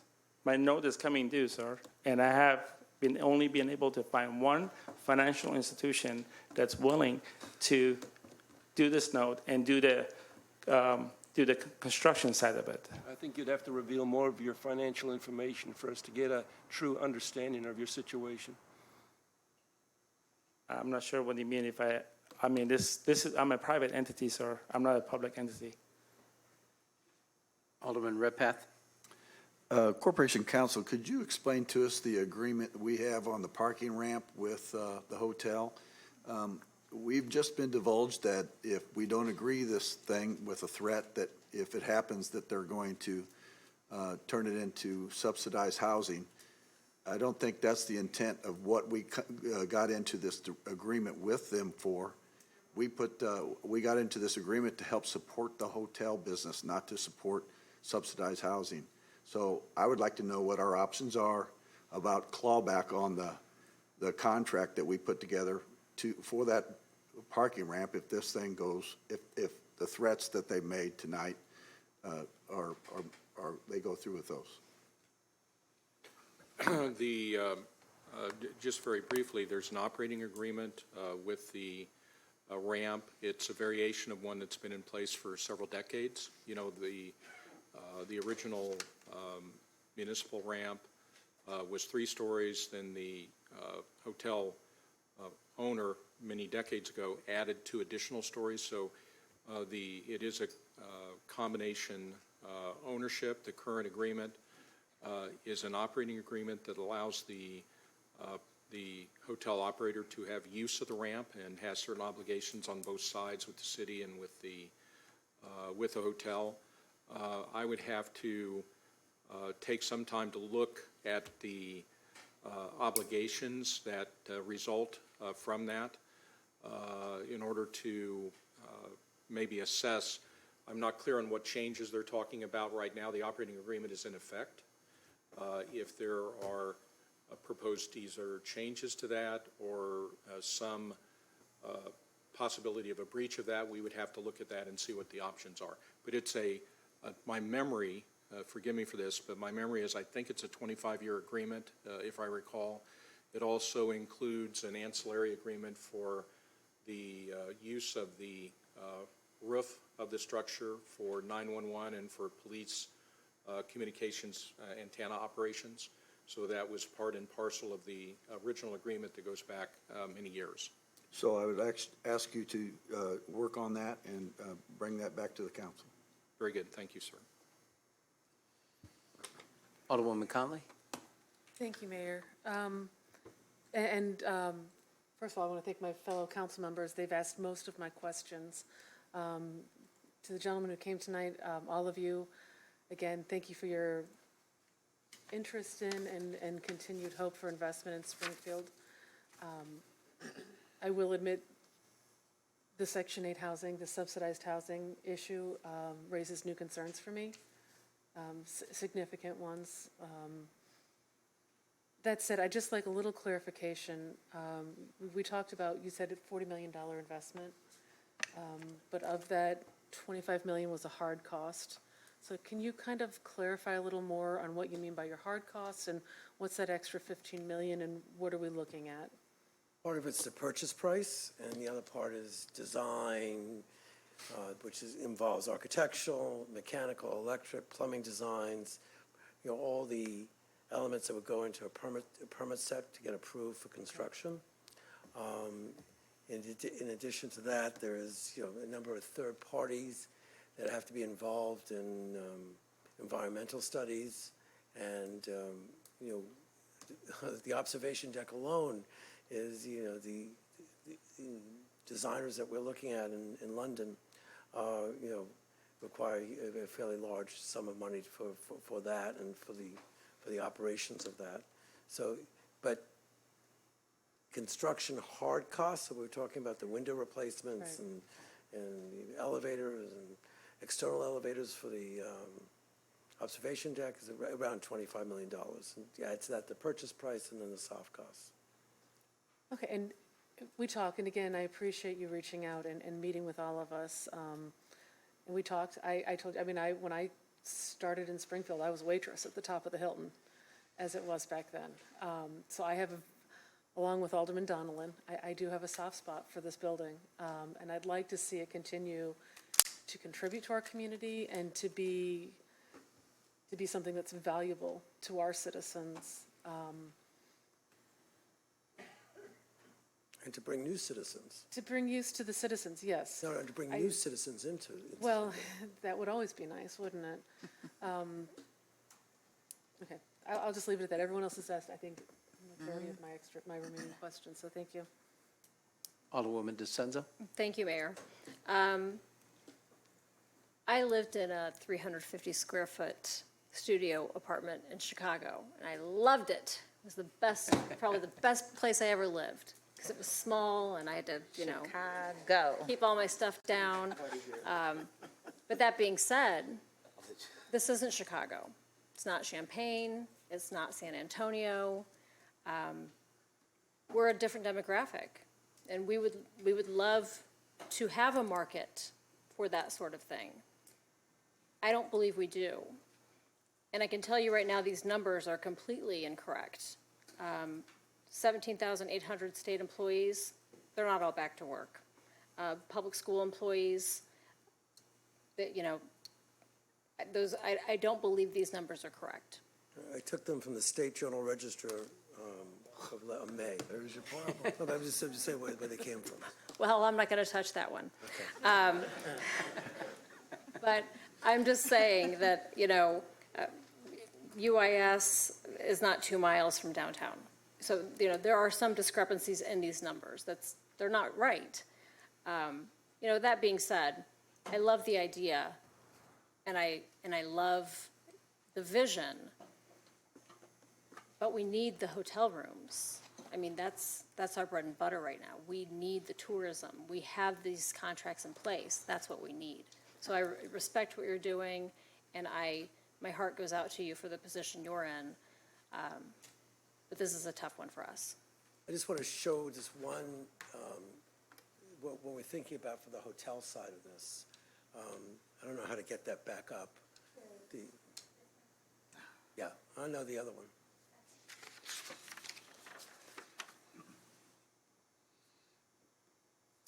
So these are Marriott executive apartments.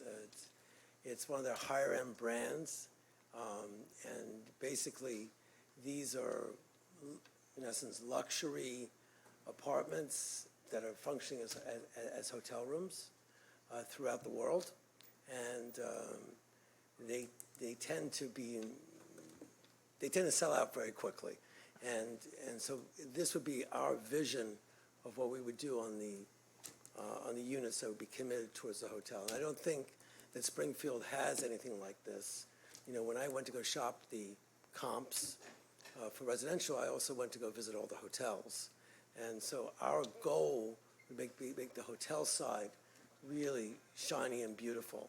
And, you know, we're renovating the building, so it's, you know, I don't want to say anything's ever easy, but I wanted to say that, you know, when you're doing it all at once, it really becomes something.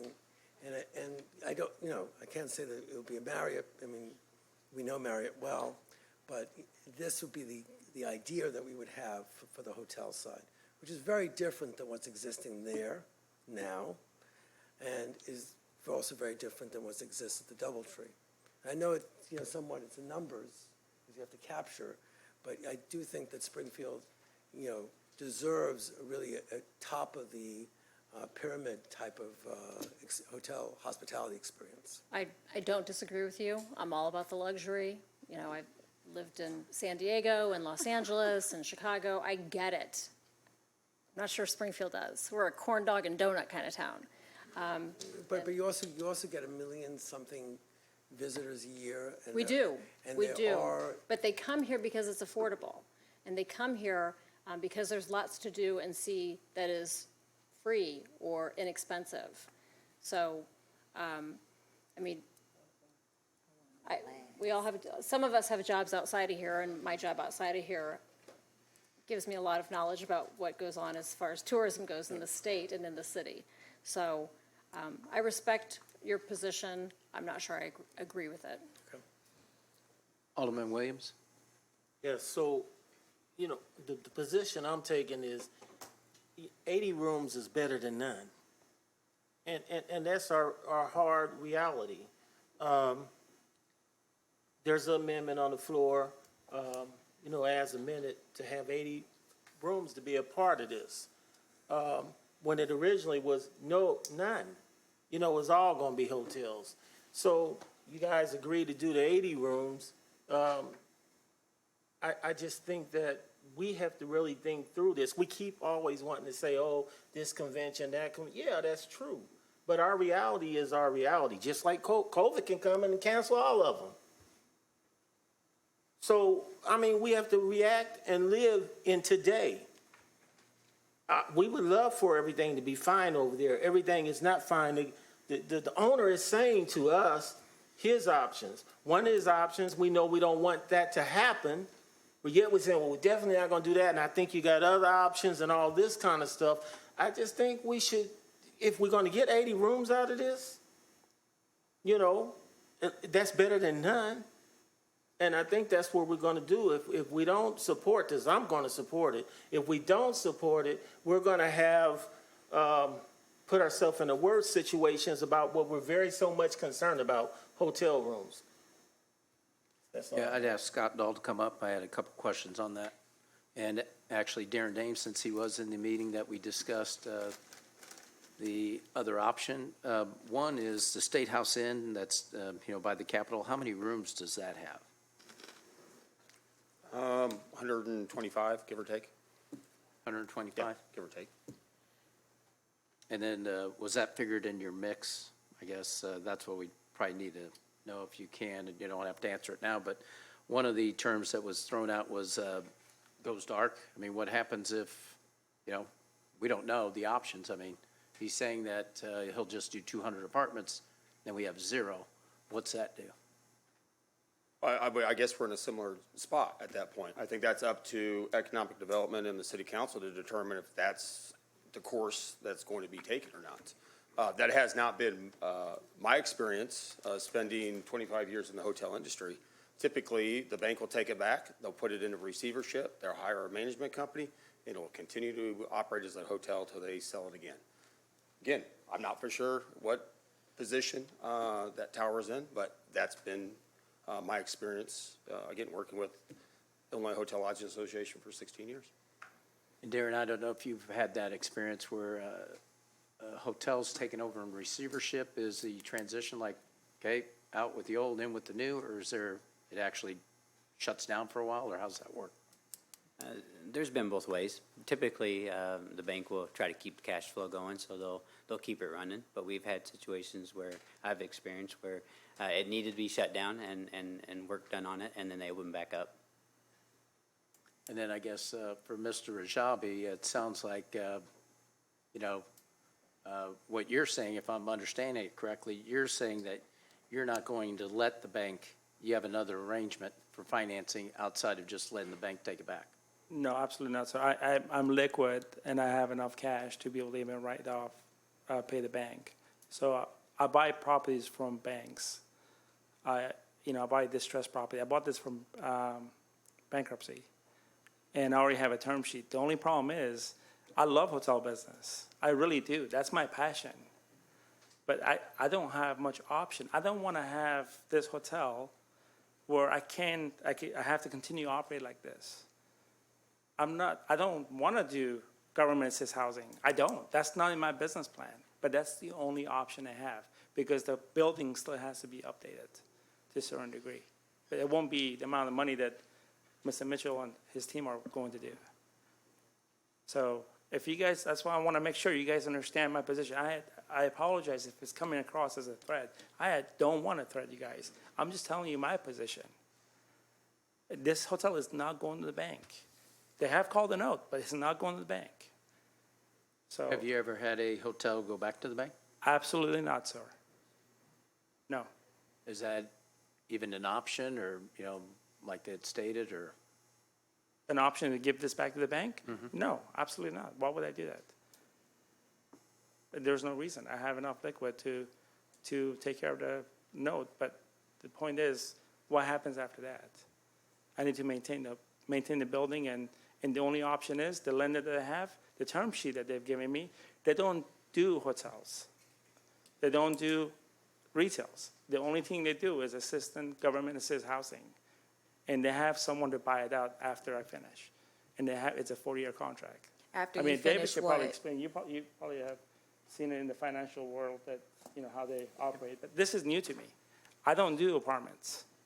And I don't know I'm a if you hotel or guy. Scott can answer this as far as, do you have weddings booked or what's your bookings like right now? That's something I have to get back to you on. I don't have that in front of me. But yeah, we have some, but unfortunately, when it's a financial crisis, and that's, the options are very limited.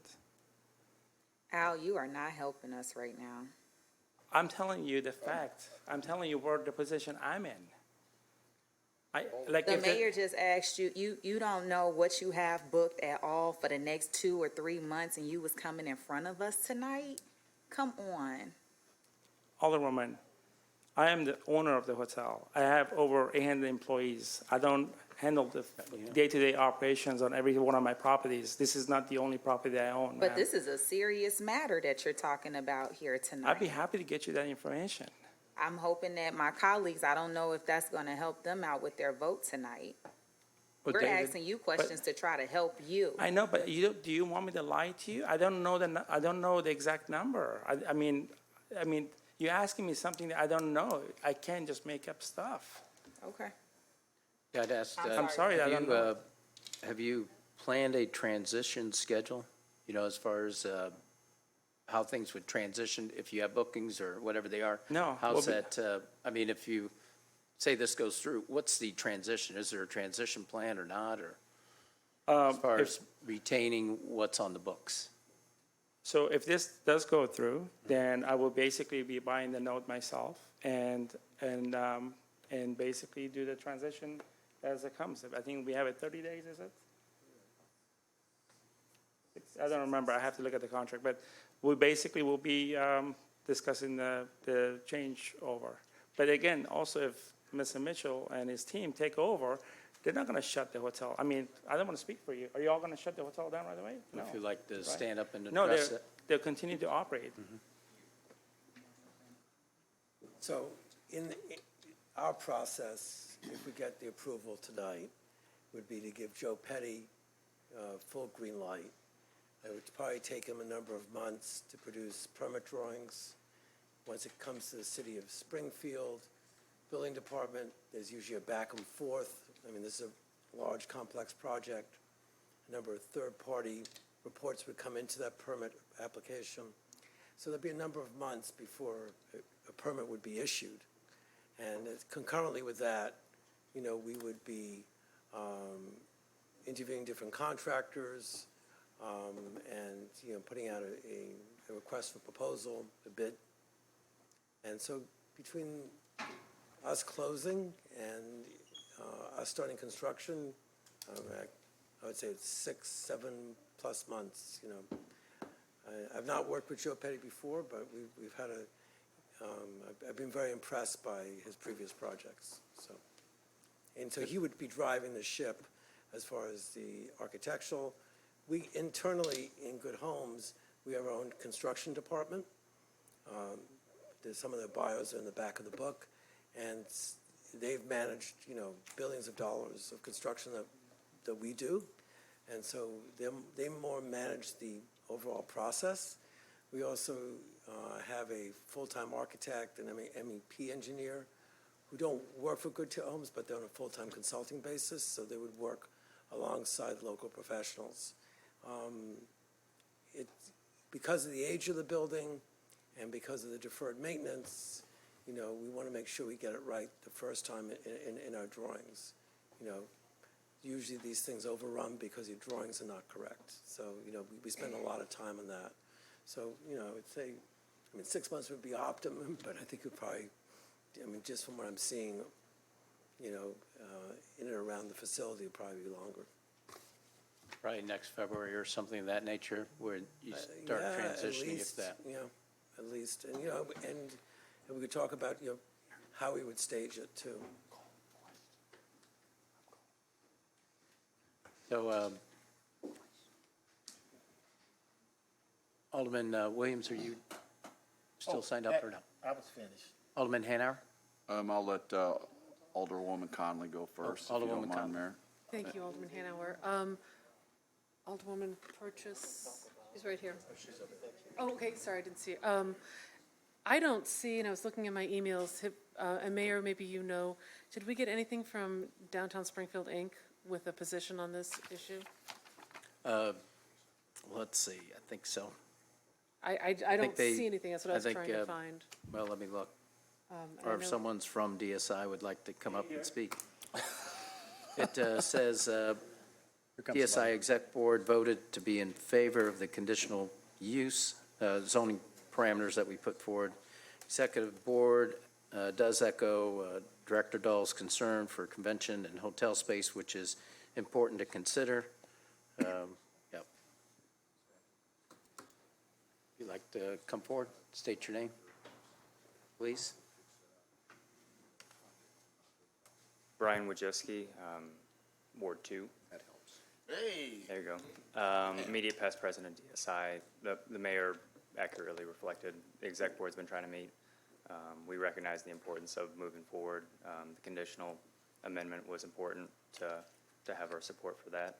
And obviously, some continued conversations are needed, but we're comfortable moving forward. Okay, thank you very much. Thank you, Brian.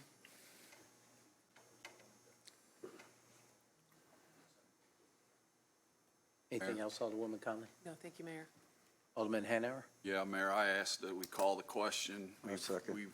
This has been the longest debate that we've had, I think, on any zoning Well, thing Ralph, in I the was 8 gonna do years that, I've but I been here, just so wanted to say something too. call the question.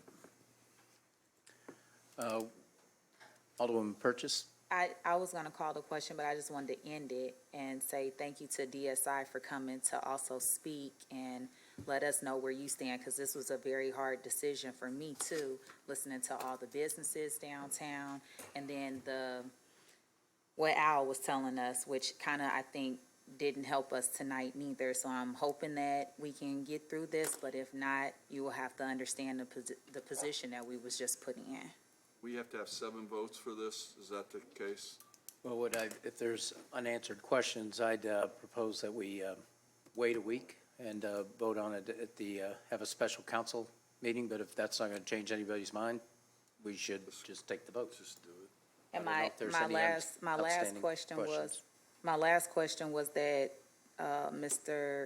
the developer just asked too, that it may take or push out 6 months to do this, but in our contingencies, it's saying that he needs to start the process in 120 days. So if he's not able to stay within those guidelines, do we play around with this language, or how does that work? Because this is my first time going through something like this. I was going to say, the proposed contingencies does allow 180 days from the date of the zoning. It is my understanding from the various discussions that 180 days allows time for them to complete the plans, apply for the building permit, and then get the financing in place. So the 180-day contingency period is one that was by agreement or by, they felt that they could meet those requirements. Thank you. Alderman McMinima. And do I understand it that the way that we made the motion that Alderwoman Purchase made, it requires 80 rooms for hotel use, which means that the hotel would have to continue to operate? Is that correct? Is that the way we're interpreting this? And that if it fails to operate as a hotel for those 80 rooms, they're in violation of the zoning approval? Is that the way to interpret this? As well as whenever possible, vacant apartments may be used for the hotel convention space too. That's if the zoning request is granted. So the zoning request implicitly means that the hotel must continue in operation, and if they don't continue in operation, they're in violation of the zoning approval. Is that correct? Well, the zoning is contingent on those conditions being met.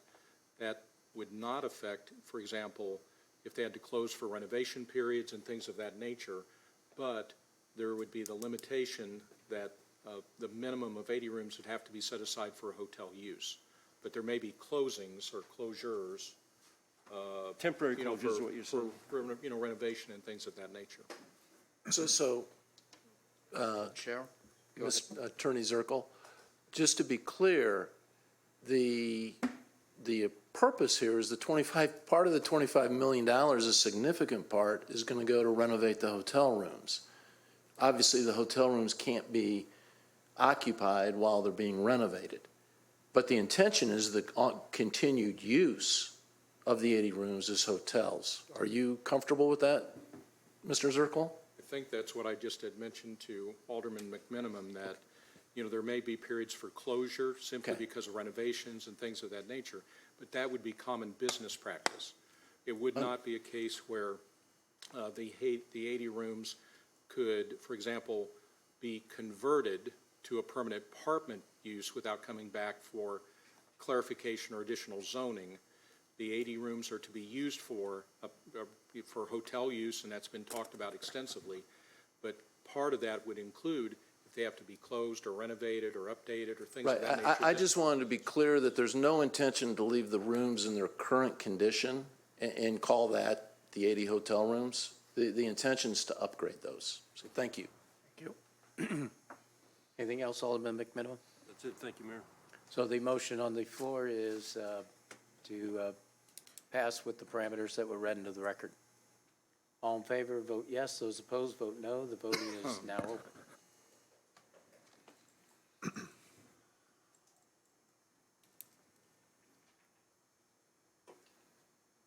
Uh-oh.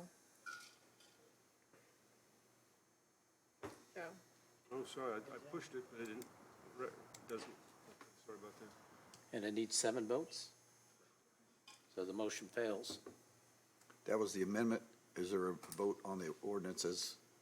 Was that for the amendment, or was it the ordinance That as was with amended? the zoning The request motion as was amended. to adopt or to grant the zoning As amended. with those contingencies. Okay, thank you. Thank you very much. That concludes the zoning portion of the meeting.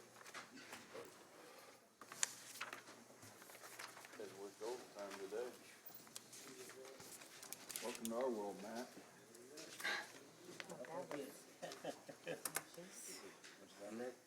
Next year, they coming down. And I'm not gonna hear them crying up here either. Tell them all. Mayor, Yes, Alderman Donlin. I'd like to make a motion for a 5-minute recess, if that's okay? Please. Been moved for a 5-minute recess. Second, all in favor, say aye. Aye. Opposed, say nay. We are recessed.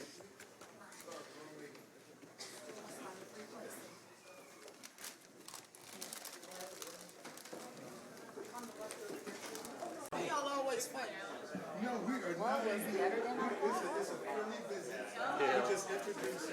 Okay, cool. I thought you was coming.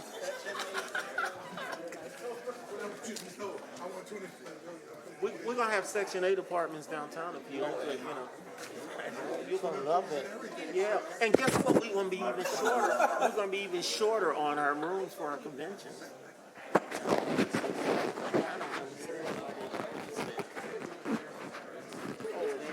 No, I see this. That got some good stuff. Thank you, Joe. Off the microphone. Roy.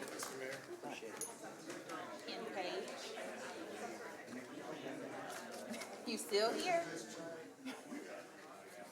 Be quick.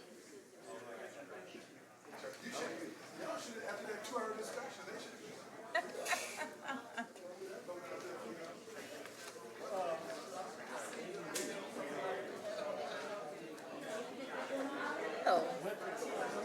I was supposed to come pick up my book, so I was gonna bring the check. You brought the books to me with a tip. Oh, goodbye. Yeah, right. I think you was, no, I'm just playing. This tip. Hey. I thought, why did we decide? Because of Because of them denying the it. variant. The variant, because it's zoning. Thanks, Tony. Is there a motion to reconvene the city council meeting? Move. So move, second. Been moved and seconded. Any discussion? All in favor, say aye. Aye. Opposed, say nay. We're reconvened. The chair recognizes Treasurer Busher for a presentation of the financial report. Thank you, Mayor Langfelder. Mayor Langfelder, the corporate fund in the month of June had a beginning balance of $56,790,906. We took in total receipts of $49,807,536. We had total disbursements in the month of June of $31,226,903, which left the corporate fund with an ending balance of $75,371,539. To explain the large receipts coming in, Mayor Langfelder, we did take in tax monies from Sangamon County for property taxes. So on July 1st, we did distribute $14,083,886 to police and fire pensions for that. So then when you take that and then the ARPA fund balance of $28,182,379 off of that ending balance, your true corporate fund ending balance, Mayor Langfelder, was $33,105,273. This concludes my report, Mayor Langfelder. Thank you. Is there a motion for approval? So moved. Second. Been moved and seconded. Any discussion? All in favor, say aye. Aye. Opposed, say nay. Motion carries. Chair will entertain a motion to dispense with the reading of the minutes of the July 5th, 2022 meeting and regular city council meeting and approve the minutes. Second. Been moved and seconded. Any discussion? All in favor, say aye. Aye. Opposed, say nay. Motion carries. Chair will entertain a motion to incorporate the pre-council first reading of ordinances into the record of this city council So meeting. move, Mayor. Second. Been moved and second. Any discussion? All in favor, say aye. Aye. Opposed, say nay. Motion carries. Next item on the agenda is the consent agenda. The chair will entertain a motion to incorporate the pre-council reading of the consent agenda in the record of this city council meeting. So move. Second. Been moved and second. Any discussion? All in favor? Alderwoman DeSenzo. Yes, I'm going to be present on 294 and then again on 314, 315, and 316. Any other discussion? No. All in favor of the motion, say aye. Aye. Opposed, say nay. Motion carries. Chair will entertain a motion to place the consent agenda on final passage. Move. Second. Been moved and second. Any discussion? All in favor, say aye. Aye. I think it might just be a scribbler's error, but on the pedestrians in the roadway, it has the roadways broke down, the intersections that were the dangerous roadways. Number 10 actually has two intersections. It's North 11th and Madison Jefferson, and then Veterans Parkway and Wabash Avenue as well. It's actually two, probably should be 17 listed with one additional one added. And we will make that, or we'll count it or make the correction. Thank you. Very good, thank you. Any other discussion? All in favor of the placing the consent agenda on final passage, say aye. Aye. Opposed, say nay. Motion to approve the consent agenda. So move. Second. Been moved and second. Any discussion? All in favor of the motion, vote yes. Those opposed, vote no. The voting is now open.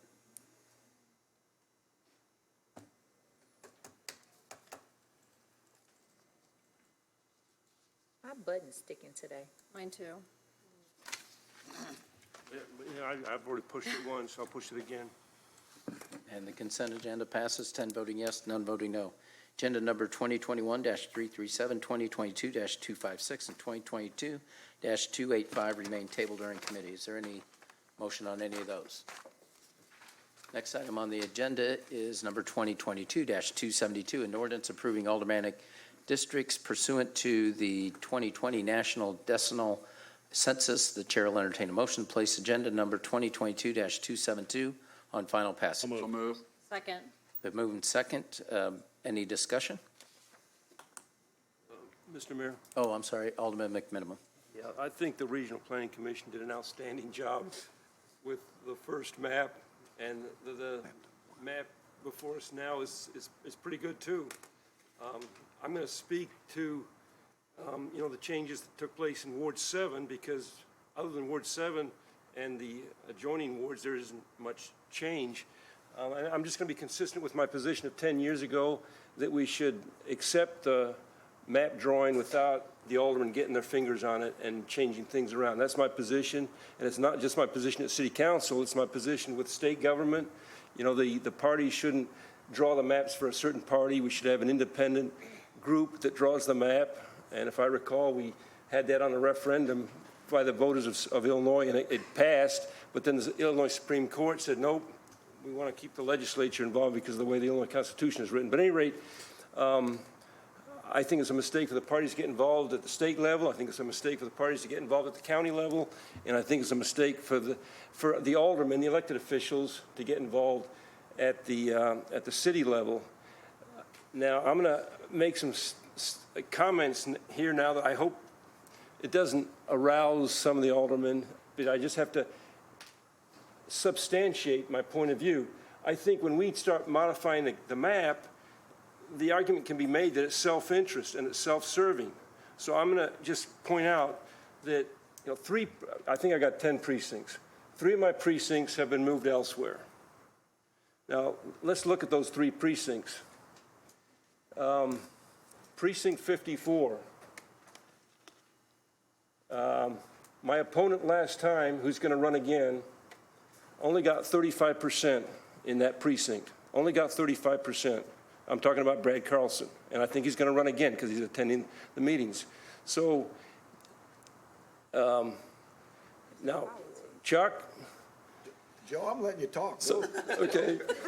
Ralph, you both helped Brad Carlson last time, in the last election. You wrote money and you gave him money, okay? You gave my opponent money. That's right. But I didn't write your map. Place and Well, the very map. good. Just point of order. place. If you could direct the comments to the chair, I'd appreciate it. So Thank you. the point I'm going to make is that I just think if we keep our hands off the map, no one can argue that someone's done it for self-serving purposes. So, no one can say, well, Ralph is trying to help his buddy Brad Carlson to win Ward 7, because 3 of the precincts they did the worst in last time have been moved out of Ward 7. So it makes it an easier map. And I could say that about some of the other aldermen too, but I won't. I'll just leave it there. Brad isn't here to defend himself. So I hope you understand my point of view. I think if we keep our hands off the map, no one can make the argument that, hey, you've done it for self-serving purposes. And no one can make the argument that it's a conflict of interest, that, certain aldermen are going to vote for this map because it helps their friend or themselves, because if we keep our hands off the map, no one can make that argument. So that's my point of view. That's why I'm a no vote. That's why I voted the way I did 10 years ago. And I hate to see this council kind of moving in the direction where the aldermen get so involved in it, because now 10 years from now, they'll say, hey, this is the way we did it last time. This is the way we did it last time. So that's the reason I'm going to vote a no on this. Alderman Hanauer. Thank you. I think 10 years ago, Alderman Redpath he was looking to run, and some people tried some funny business and tried to pull him out of the Ward 1, and they didn't realize that he had won, or that he had moved.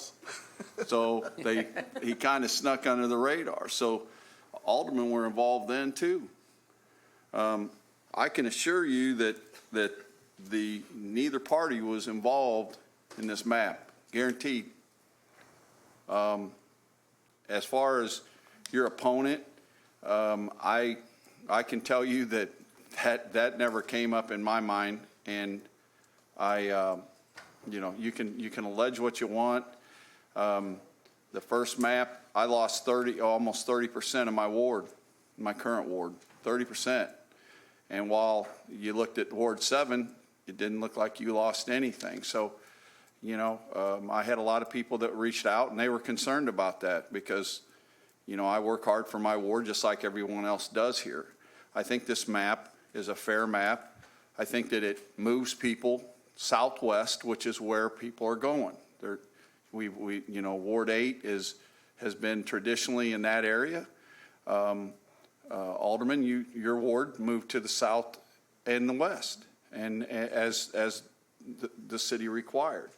I think that, but I think it's a fair map, and I don't want to do a 2-hour discussion on it like we just got over. So I think that the important thing is everybody up here, they got things they didn't like in it, and they got things they liked in it. And, you don't get everything you want. And, so I think it's great for the next 10 years. And in 10 years, one of the problems, and I think Molly can say this, that one of the problems is everybody was in a northern section, it seemed like, of their ward, or where people couldn't shift. They couldn't shift people. And that was a problem. In 10 years, there's probably going to be more shift to the southwest. I hate to say that. That just seems to be the way it's going. But I think that it's a fair map, and I think that we need to move forward. I would ask Molly Burns to come forward. I just had a question on how many precincts were split precincts? And then compared to the other map, I was just trying to get some bearing on the redistricting. Right, okay. So under this map, my mapster, Jordan, tells me that there was a total of 15 precincts that were split, but 5 of those do not have population. Correct. So 10 have population. Then were wards 2 or 3, were those demographically with minority population, had those changed at all, or? No, they have not. Okay. Alderman Minimum? Well, again, I think it's better for aldermen to keep their hands off the map, because why would you change the map unless you're trying to make it better? Now, you can say you're trying to make it better for the city, or you're trying to make it better for yourself. So again, I'm gonna keep saying it, and it's too bad that this change had to play. That Ward 7 had to be carved up, and the argument is that it's been carved up to help some and hurt others, period. I don't think that was an argument. Alderman Williams. Yeah, so I want to personally thank you, Molly, because, I was the alderman in the beginning that didn't want the county to have nothing to do with this. Not the county. And it took you to tell me we are just housed there, that I am independent. I am Springfield Sangamon, and I had to trust it. We went through the process, and I agree, the map came out pretty decent. It did go south and west. So my heartburn came in after your process, My heartburn is not so serious, it's just that I wish we would have handled it better as aldermen, that all the aldermen would have been included in the conversation, however, who was going to start it or whatever. I just believe Joe McMenamin's right, because I know if it was me and my ward, how can I change so drastically and nobody has approached me or talked to me? It's been a learning process. This was my first map situation. So I appreciate you, and now I have confidence you can be housed in a building and not be a part of that apparatus, so you just rent from them. Thank you very much, sir. Sure. Appreciate it. Okay. Appreciate your comments. Alderman Redpath. Call the question. Before we vote on that, Mr. Mayor, Come on, call the question. The question. Second. Alderman McMinimum. you know, I've never called a question in 11 years. And there's some people here that like to call the question. Because it's a part of the rules, Joe. And it's a part of the rules. And I just remind everyone, especially the new aldermen, that when someone calls the question, it requires a supermajority vote. And, you know, I think everyone here has earned the right to express their opinion. So when someone calls the question, they're trying to shut somebody up. And I've never liked that. Nobody can shut And you I up, think Joe. Mayor, you've had a very open attitude. You know, a lot of times, we have people that request to speak to the city council, they get to talk longer than the alderman. And so I think it's a bad idea for aldermen to try to shut up other aldermen. That's all I'm going to say. Call the question. You just proved the point. All in favor of the motion to approve the map as presented? And I think that was option 3, correct? Option 3. Correct. Vote Correct. yes, those opposed vote no. The voting is now open.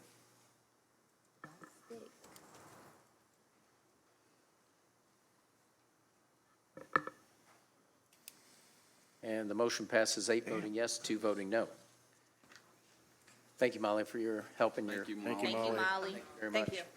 Thanks, Next Molly. item on the agenda is 2022-289, an ordinance amending ordinance number 101-03-22 by approving amendment number 1 to farm lease number 1055 with Dennis Godar for the Water Division for the Office of Public Utilities. Chair will entertain a motion to place agenda number 2022-289 on final So passage. move. Second.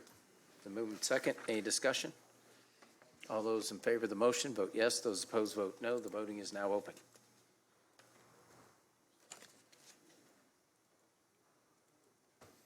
And the ordinance passes 10 voting yes, none voting no. Next item on the agenda is 2022-293, ordinance approving and authorizing execution of a lease agreement with Paul Marconi for a 1-year term for the Office of Public Utilities. Chair will entertain a motion to place agenda number 2022-293 on final passage. So move. Second.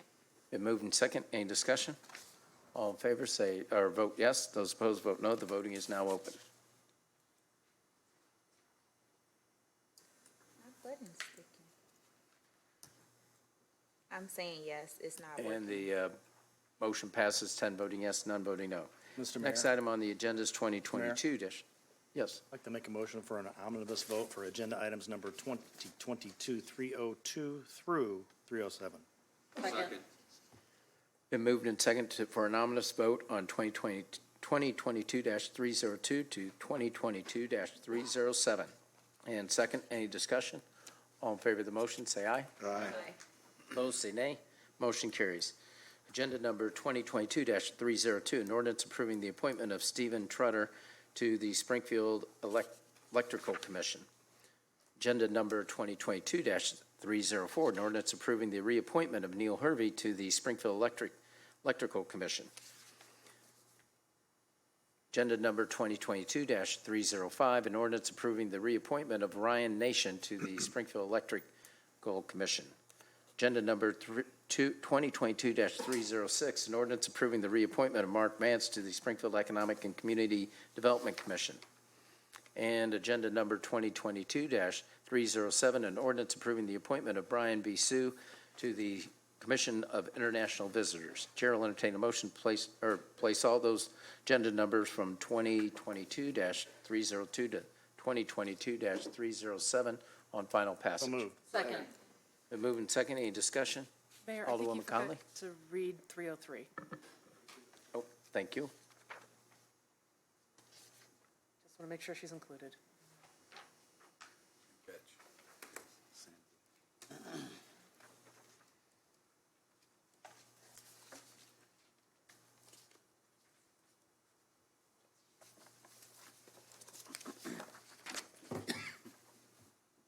Thank you.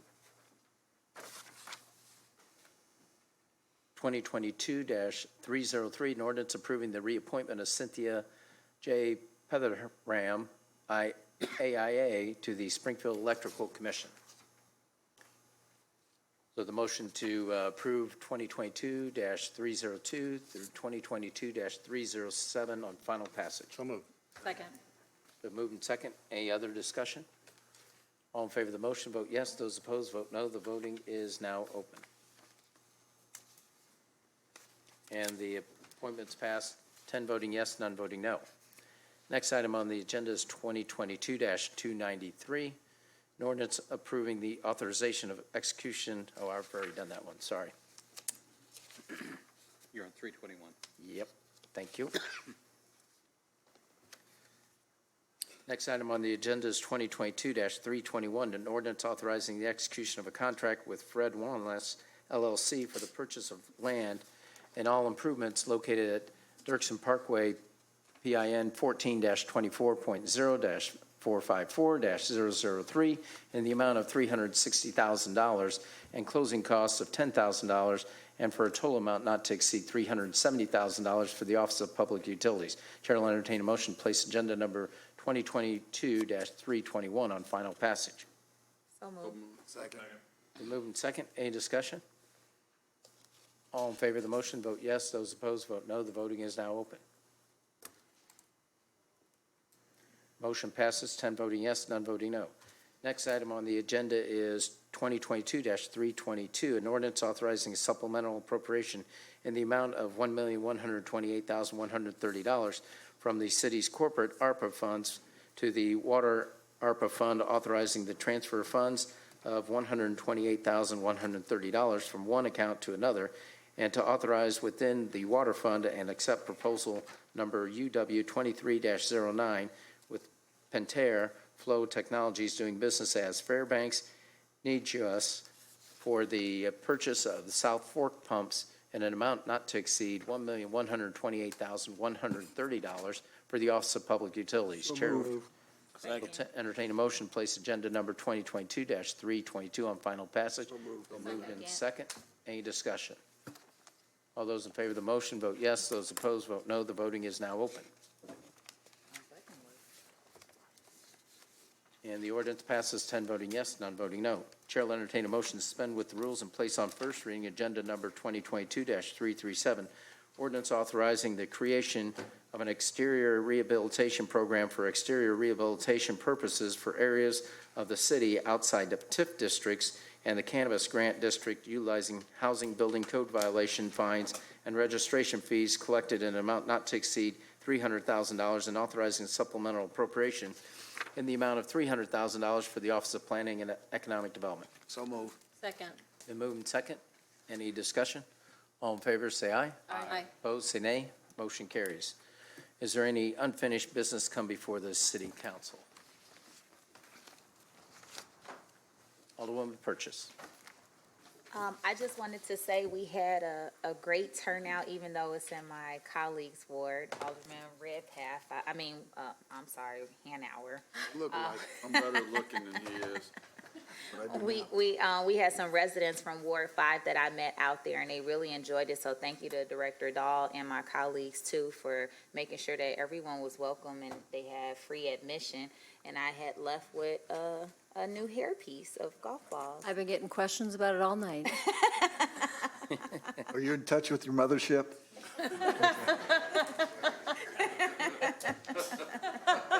Well, at least we're laughing now. Is there any other unfinished business? Any new business? Alderwoman DeCenzo. Thank you, Mayor. I want to thank the Springfield Police Department. We had a 6-hour situation in Ward 6 Sunday evening, running into Monday morning, that could have gone horribly wrong. But thanks to the professionalism of the Springfield Police Department, it didn't.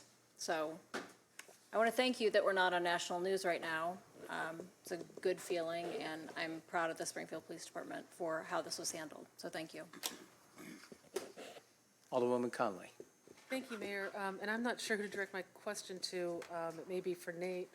But I saw that the planters that we allocated, the beautification effort that we allocated funds to last February, that we're not looking at getting flowers or planters downtown until late July, early August. first of all, I'd kind of like to know what kind of plants are we putting in that late in the year? And what's the delay? This was supposed to be something that was going to be building up the city all summer, and very disappointed to not see them out yet. Yeah, well, we had to move the initial planters that were already in the downtown area to the outskirts of the downtown, and that's being completed. And then there was just a little delay on getting them here, but we're going to go ahead and get them filled and then get them planted with fall plants. So are we planting annuals? Are we planting perennials? What?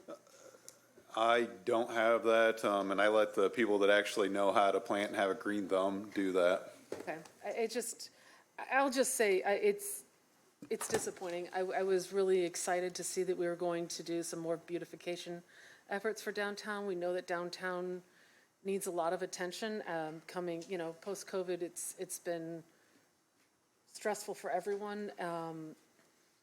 I'm sorry to see that it's gonna be, are we literally still looking at at August now for these to go in place? I think they'll come in August. Okay. Late July, we may be able to get some done, but it'd be more consistent to be able to plant them all at once, get the soil in, and then plant them all at once. Okay, well, thank you very much. Thanks. Appreciate it. Alderwoman Purchase. Nate, while you're here, I've been receiving calls about our trees being torn down in the middle of the night downtown. Is there how many more do we have left to do, or are they all completed? That's the first question. Yeah, I'll have to double check and see if they're all completed. And if they're not, is there some type of warning or notice that we can send out so that the neighbors are aware? I had got a call at like 2:00 in the morning. I obviously know that we're going out there to keep traffic down when we have those big buckets in the air. Yep, we'll work on that. Any other questions for Nate?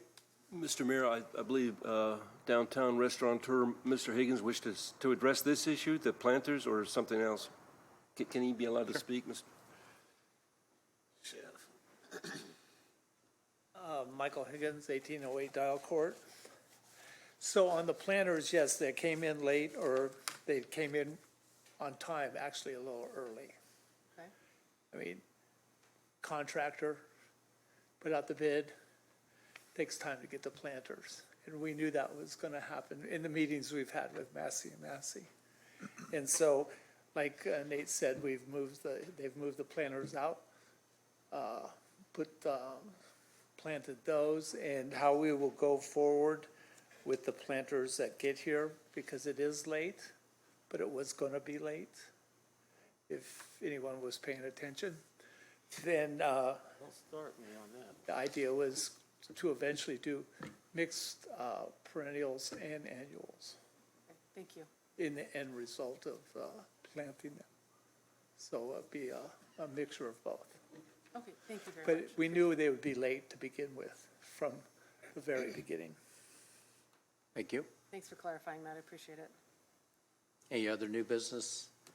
We do have a public hearing at the Northeast Pilot Sewer Project. Public Works is hosting that tomorrow, July 20th, Wednesday, July 20th, regarding the Northeast Area Pilot Sewer Investigation Project. The meeting will be at 6 o'clock at St. Al's School, 2125 North 21st Street in the gymnasium.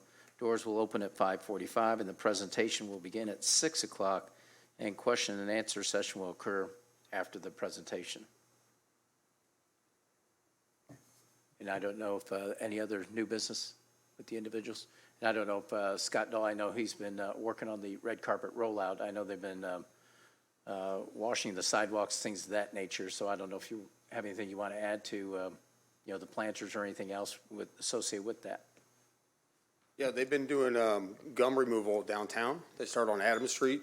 Petersburg Power Wash has been working 5 a.m. to 7 a.m. so we don't impede any business openings or foot traffic downtown. So they're continuing along, and they'll continue that for the next 3-4 weeks and try to get the gum removal off the sidewalks. So that's the starting point anyway, and certainly the beautification is a part of that as well. Great. Thank you. Alderwoman Purchase? I had a question for you, Director Dahl. Is it also within your red carpet too for like the weeds on the sidewalk, or? Yeah, absolutely. Anything that is the maintenance side from the receptacles, which you've talked about, which we're hoping for next year. Obviously, they're just behind with all the supply issues, but new trash and recycling receptacles, and then obviously, yes, the beautification of the Yeah, downtown. we've been getting a lot of complaints. The mayor has been on some of them too, from the businesses about how it's looking downtown with a lot of the weeds. I don't know if we're spraying them or how do we keep them contained? Well, we have $30,000 as part of our ARPA revenue recovery initiatives. $30,000 set aside for the red carpet tourism task force, which is part of that beautification. So we can certainly help with any kind of labor that goes in and provide that supplemental for that. And you have the manpower? I don't personally have the manpower. I think that would go over to Public Works or whoever we may contract But you at that guys time. are talking to each other for them to Absolutely, we do it. can, yeah, we can Okay. certainly fund that through those revenue recovery dollars. Okay. Appreciate you, Scott. We do have some individuals signed up to speak. First is Anthony. Excuse me, Mayor. I I'm forgot. sorry. I forgot Oh, sorry, something. Alderwoman DeSenzo. It's not new business, it's old business, and Nate, you don't have to come up here. But I'm getting crushed on these traffic signals that are for the traffic study. I mean, there were just 3 wrecks just over the weekend. It's a disaster. So I'm hearing from the residents, I'm getting tagged on social media. I mean, it's BAD bad. I was with my colleagues a while ago, driving down Fifth Street, and they couldn't believe how fast people were going. This is a neighborhood.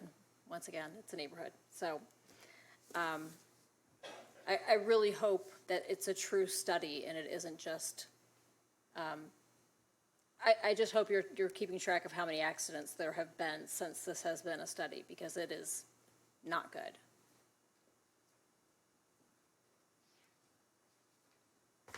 Yeah, we're assessing the speed limits and we'll evaluate all of the traffic accidents and the reason for the accidents. And we may actually extend the period because of the construction and because of the utility relocates with the water. And that's also been brought up, that how can this be a true study when it's also a construction zone? But people are still going really, really fast. Yeah, what's the timeline for the original study? It's generally a 90-day study, so it would have ended basically August 1st or August 2nd. And then is IDOT compiling the information, or how's that work? Yeah, we're coordinating with IDOT and working with them, and we will evaluate it prior to making any final decision.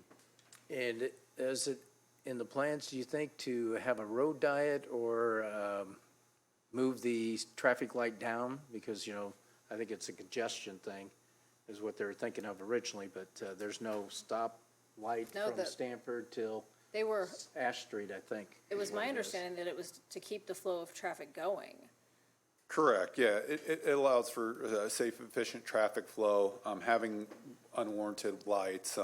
Generally, lights have 9 different warrants that you look at if it's pedestrians, depending upon the average daily traffic for both movements or for specifically AM or PM peaks. So there are various warrants that we look at, and none of the warrants were met anymore. That's why we were looking at removing it, and plus the signals were at the end of their useful life, and it's generally $350,000 to $400,000 to replace a traffic signal.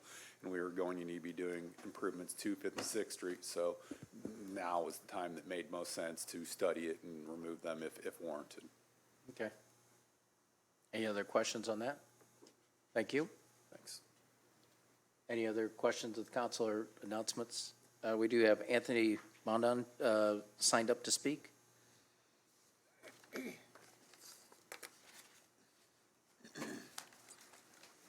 Good evening, Mayor and council members. My name is Anthony Bondon, Reverend Anthony Bondon. I am with Centralized Number 3. I am here this evening just to mention one of the events that we have coming up and some other initiatives that we have along with Ken Page.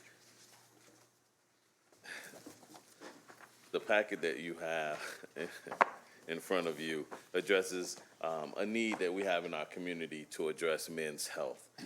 We are planning an event with our medical community as well as the different lodges that that are present here in the Springfield area to address the men's health from area from, you know, we plan to have wellness information, mental health information, testimonials. This year, we're adding an interesting component. We're having a 3-on-3 basketball exhibition for over 40, men over 40. And we're calling it an exhibition, not a competition.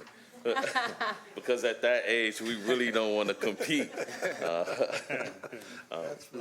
However, we're standing because we're planning with the communications directors from the hospitals. We're planning on having a joint press conference and press release next month. And I want to invite you all to be a part of that press conference as we address our community as it relates to men's health. And encouraging men to come out to take advantage of the free resources that will be available for them and what we're trying to do to address that issue in our community. And my name is Ken Page. I reside in the 2100 block of Renwick Drive, and I'm with Mr. Bunden as well, Central Lodge number 3, the oldest continuously black lodge, Prince Hall Masons in this city since 1867.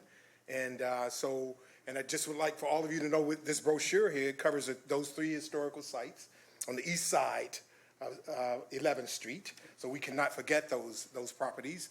And so that firehouse that the Prince Hall Masons own is the first black firehouse in the city of Springfield. And we've done tremendous, outstanding work to rehabilitate that facility. Over $200,000 we put in that facility. So we have some things on the horizon to continue that work on that facility. And we are hopeful that when we come to the city council, that the city council will work with us. But on the will be our 2nd year of our Men's Health Summit. We look to those communities that were underserved, and the first year was really great. So we had HSHS, St. John's Memorial. We had physicians that were in private practice that worked with us, that came there. So it was extensive that we had there, and so we're looking forward to doing it again this year. But we brought this here because we wanted to share with the city of Springfield. I know we're not asking you for money right now, but we want you to know there are great things going on in the city, and sometimes those things are overlooked. And so we want to share that with everyone here. So you have an opportunity to look at that. You may want to participate in this. It's really important. And we worked very closely with Alderman Gregory and Alderman Williams. And we look forward to working with everyone up here. And so with that said, we have 1 minute and 33 seconds, and we're gonna cover that. Of course, that hotel should have had 1 minute and 33 seconds left. But with that, as a taxpayer, I'm just sharing that with you. They're from out of town. But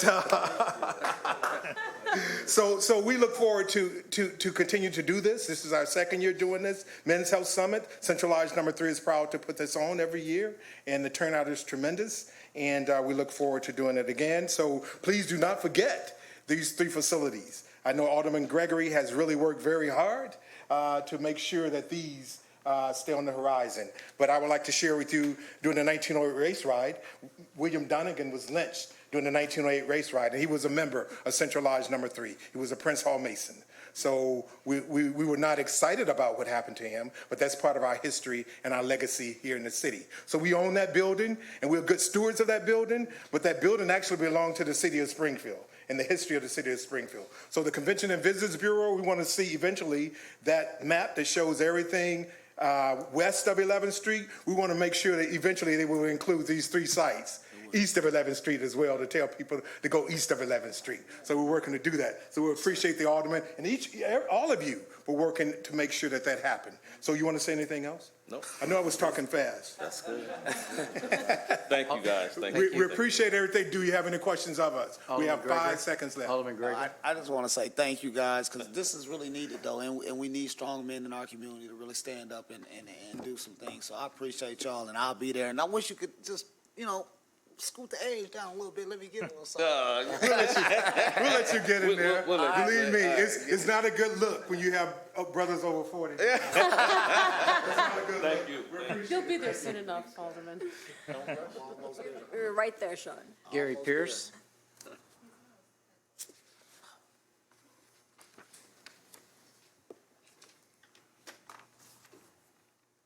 you'd state your name and address for the council, we'd appreciate it.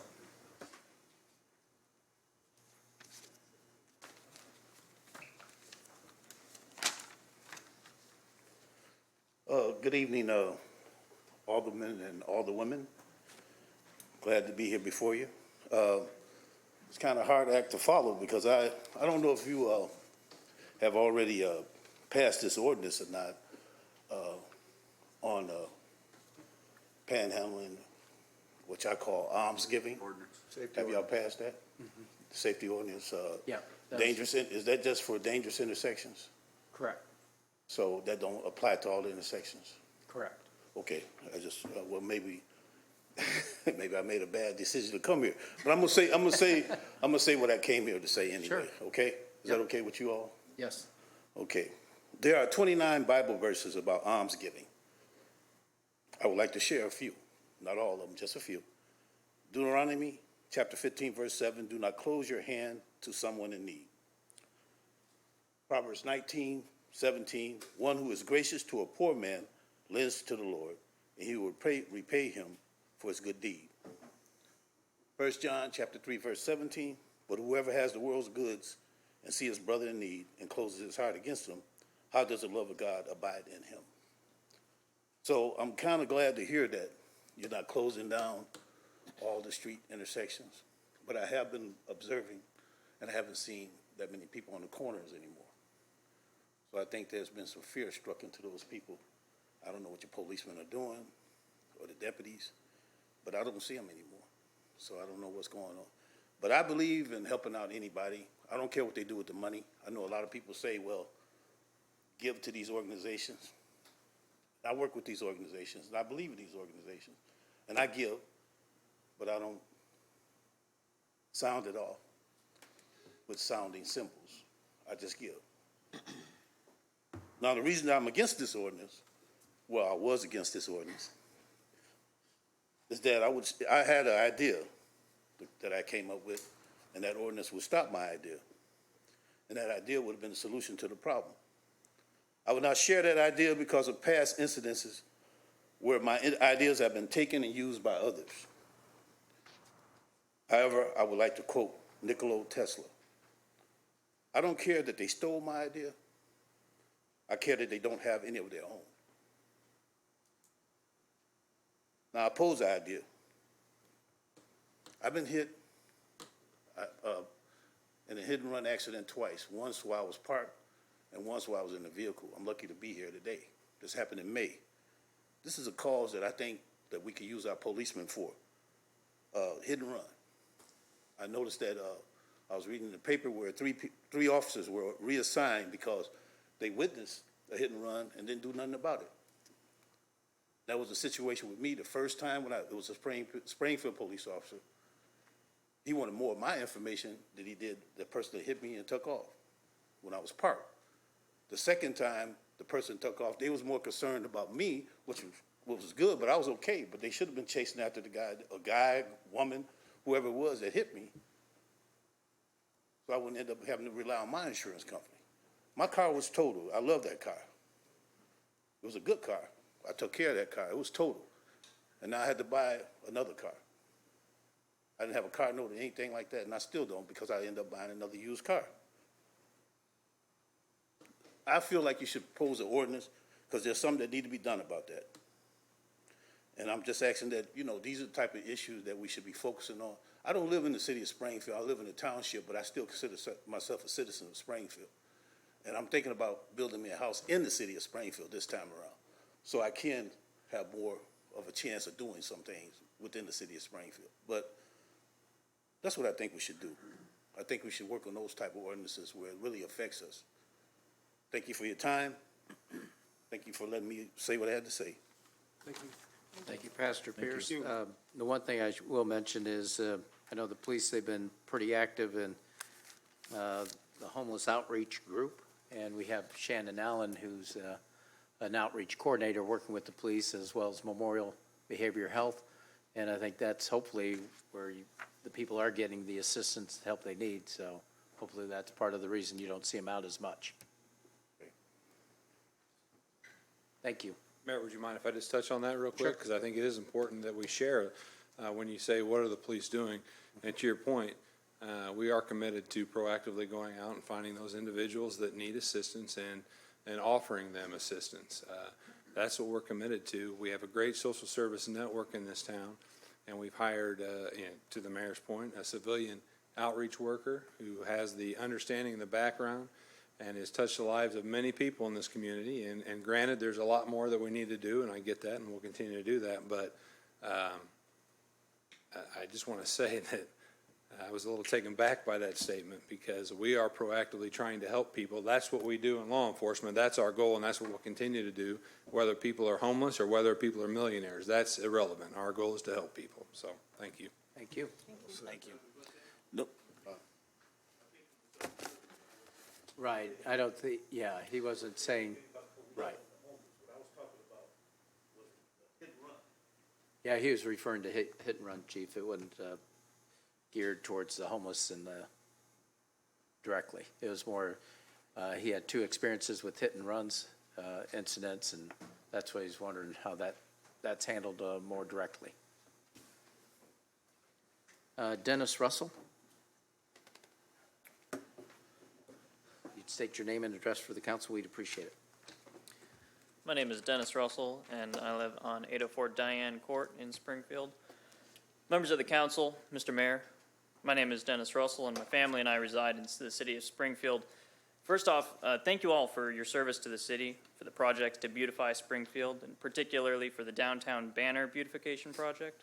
I believe the banner project is a great way to instill city spirit through the celebration of significant businesses and events, holidays in the community. And I would particularly like to address you, Mr. Mayor, but, the council members as well, if they've been involved. I understand, Mr. Mayor, that you deserve at least some of the, partial credit for the Ukraine banners downtown because of your input in the design and details of the banners. I see that the issue is important to you and some of the council, and, you've made it a priority to show support for Ukraine in this way. In case you are unaware, the U.S. State Department considers Ukraine to be an international hub for human slave trafficking, with the Ukrainian government too full of corruption to effectively combat the crime. I wonder then why the same support you have for a highly corrupt foreign nation 5,000 miles away that effectively allows slavery is not shared as a care and support for your own nation, the United States of America. To be precise, I'm referring to the non-existent decorations in celebration of Independence Day this year. On July 4th this year, the city government of Springfield displayed support for a foreign nation downtown while showing no support for our own nation. Contrast that to the Horace Mann Company that proudly hung Old Glory from their building that it must have been hundreds, if not thousands of square feet in size. And Horace Mann had no legal duty to display the flag. They did it because they're patriots. You, however, in swearing to uphold the Constitution, have accepted a legal duty to show support for the values underpinning the founding documents. These values are what are celebrated on Independence Day, namely life, liberty, the pursuit of happiness, and governance by the people. These values are antithetical to Ukraine's corruption and allowing slave trafficking. So, Mr. Mayor, the Ukraine banners clearly demonstrate that you have no trouble displaying patriotism for nations and values that you support. So, I wonder then, I need an explanation for the lack of effort to display American patriotism this past Independence Day and the month of July in general. If you can do something for Ukraine, you could have done something for America. So why didn't you? Well, I did it right here. This is freedom of speech. Alderman McMiniman brought it up where I allow people to speak their freedom, and that's what it's all about. So let's put things in perspective. With regards to Ukraine, that was a Rotary initiative that we support because let's look at our history. Because I wouldn't be standing before you if it wasn't for the U.S. military. My father, we talked about the Wyndham Hotel tonight. My father came to this country.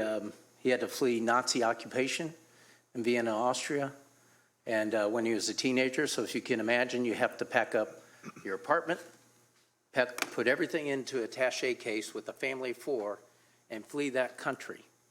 Walk out, never to go back to your apartment. And then he comes to this great country as an immigrant, and who was accepted at Lanphier High School and with regards to Springfield. And that's the type of city we have. but he had so much love for this country that he joined the military in World War II. And he fought over in Iwo Jima with Japan. And he was married on June 14th, which is Flag Day. He always impressed upon his children, 13 of us, the importance of that. And when he was in his days when he was elected mayor of this great city, he's at the top of the Form 30. This is under this form of government. It's a new form of government, so he could have all the aldermen there. I think Alderman Redpath was there.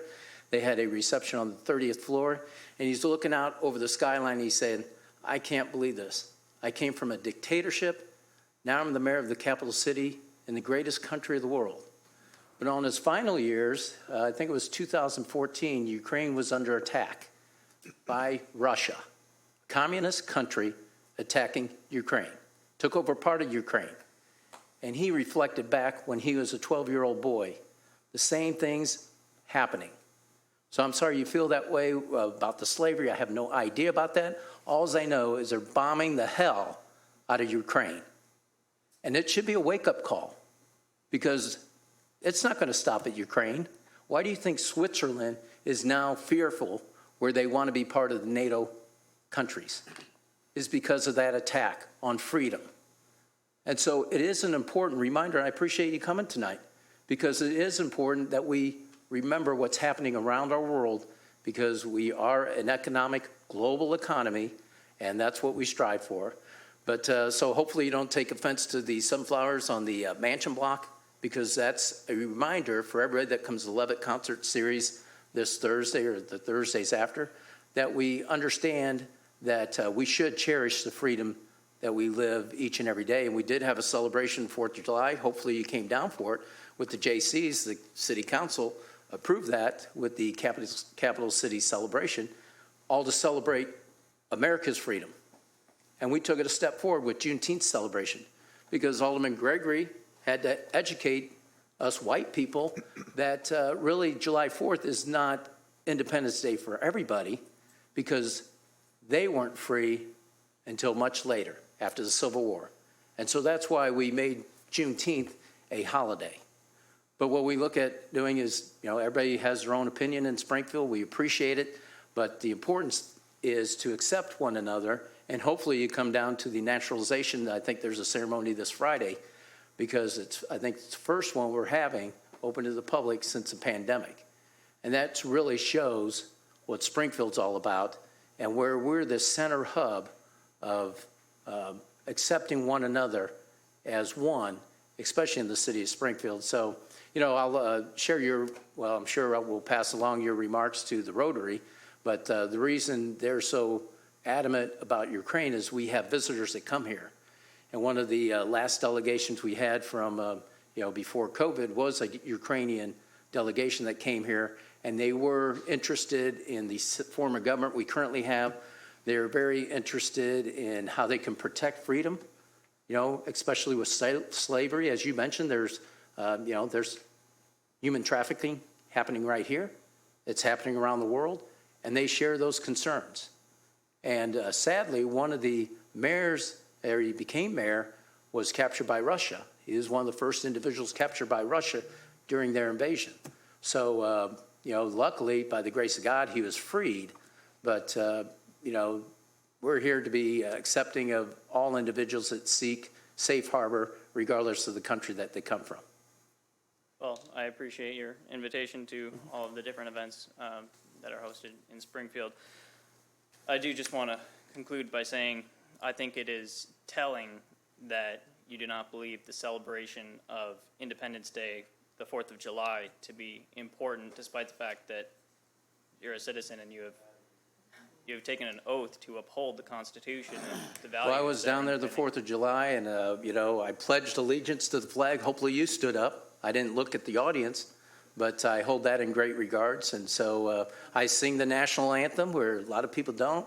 But I believe in the Pledge of Allegiance in our schools, and I can go on and on. But what's important is how you live your life each and every day. And hopefully you're not for divisiveness in our great country, because we've seen enough of it. From the resurrection or insurrection at the White House that some people deny.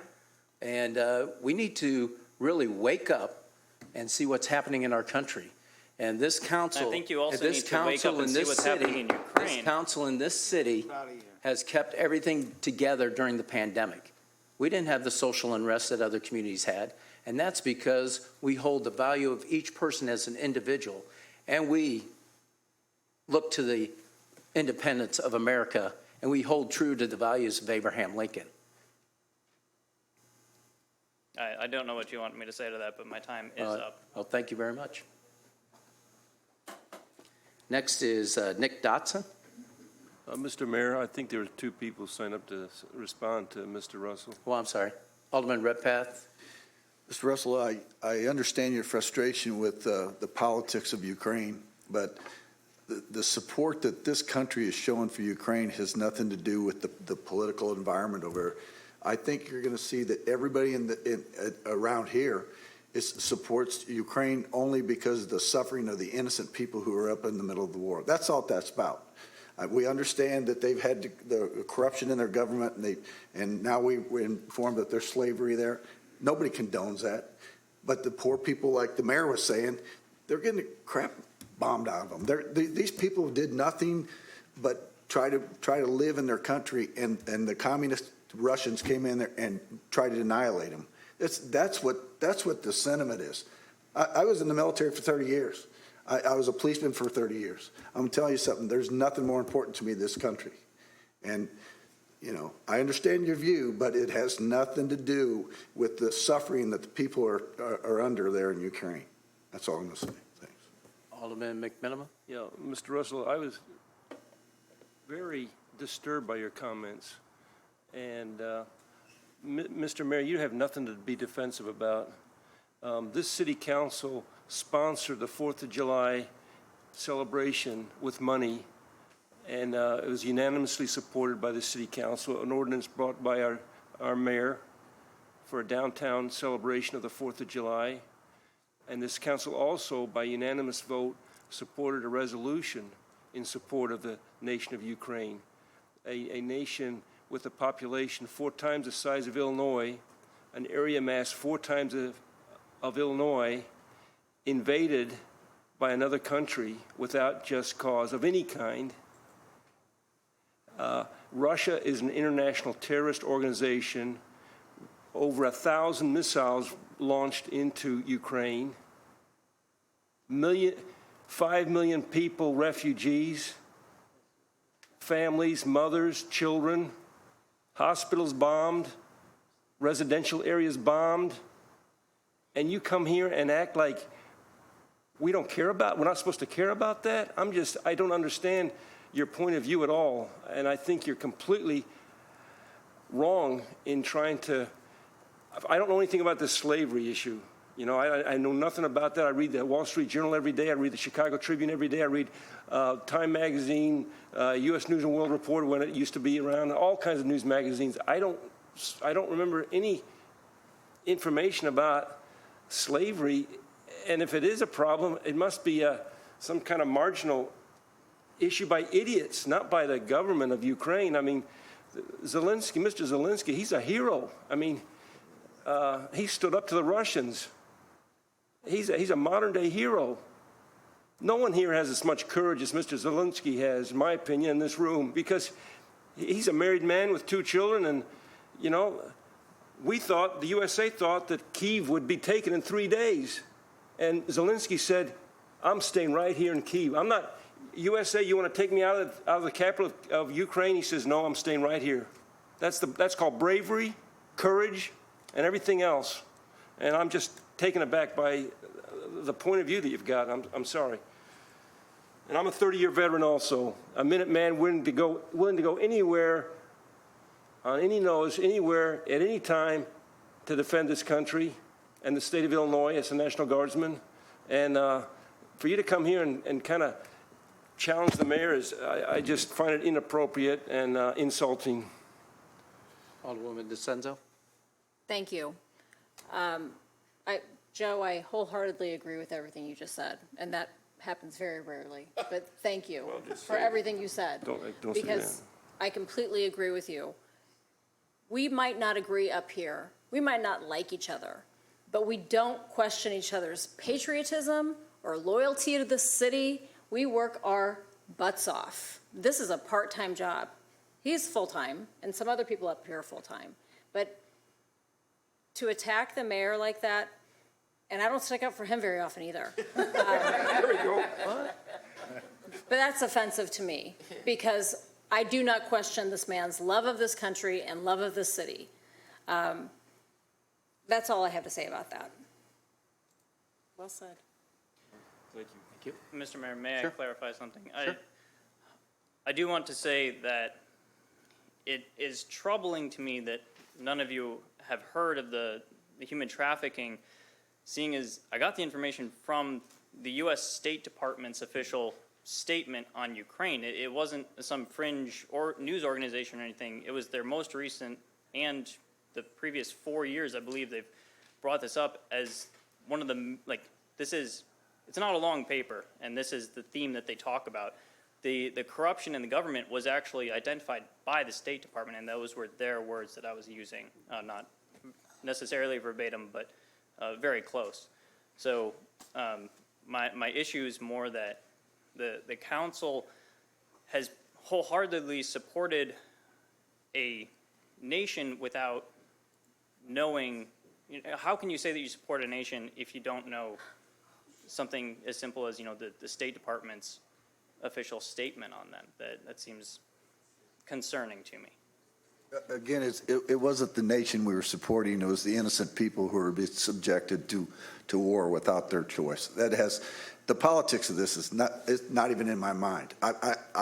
Nobody supports that. The bottom line is that we are trying to support people who are being massacred for no reason. That's what my thought is. I do appreciate that, and I do I do share your sentiment as to the victims of the war, but. Alderwoman Conley? Thank you, Mayor. First of all, I'd like to say, again, letting other alderpersons speak first, Alderwoman DeCenso and Alderman McMiniman, yes, I agree completely. Mayor, your love of this city and your love of this country is never an issue. And sir, I'm just going to question a little bit of your information here. I mean, it's a 2-second Google, State Department statement on Ukraine. They don't fully meet the minimum standards for elimination of trafficking, but is making significant efforts to do so. So I appreciate you coming in and speaking your mind, but I would also ask that you make sure that you're using the most current information too. I would urge you to read the rest of the statement, since that is. We're done. Thank you very much. They're making significant steps, and this Nick is a Dotson. horrible thing.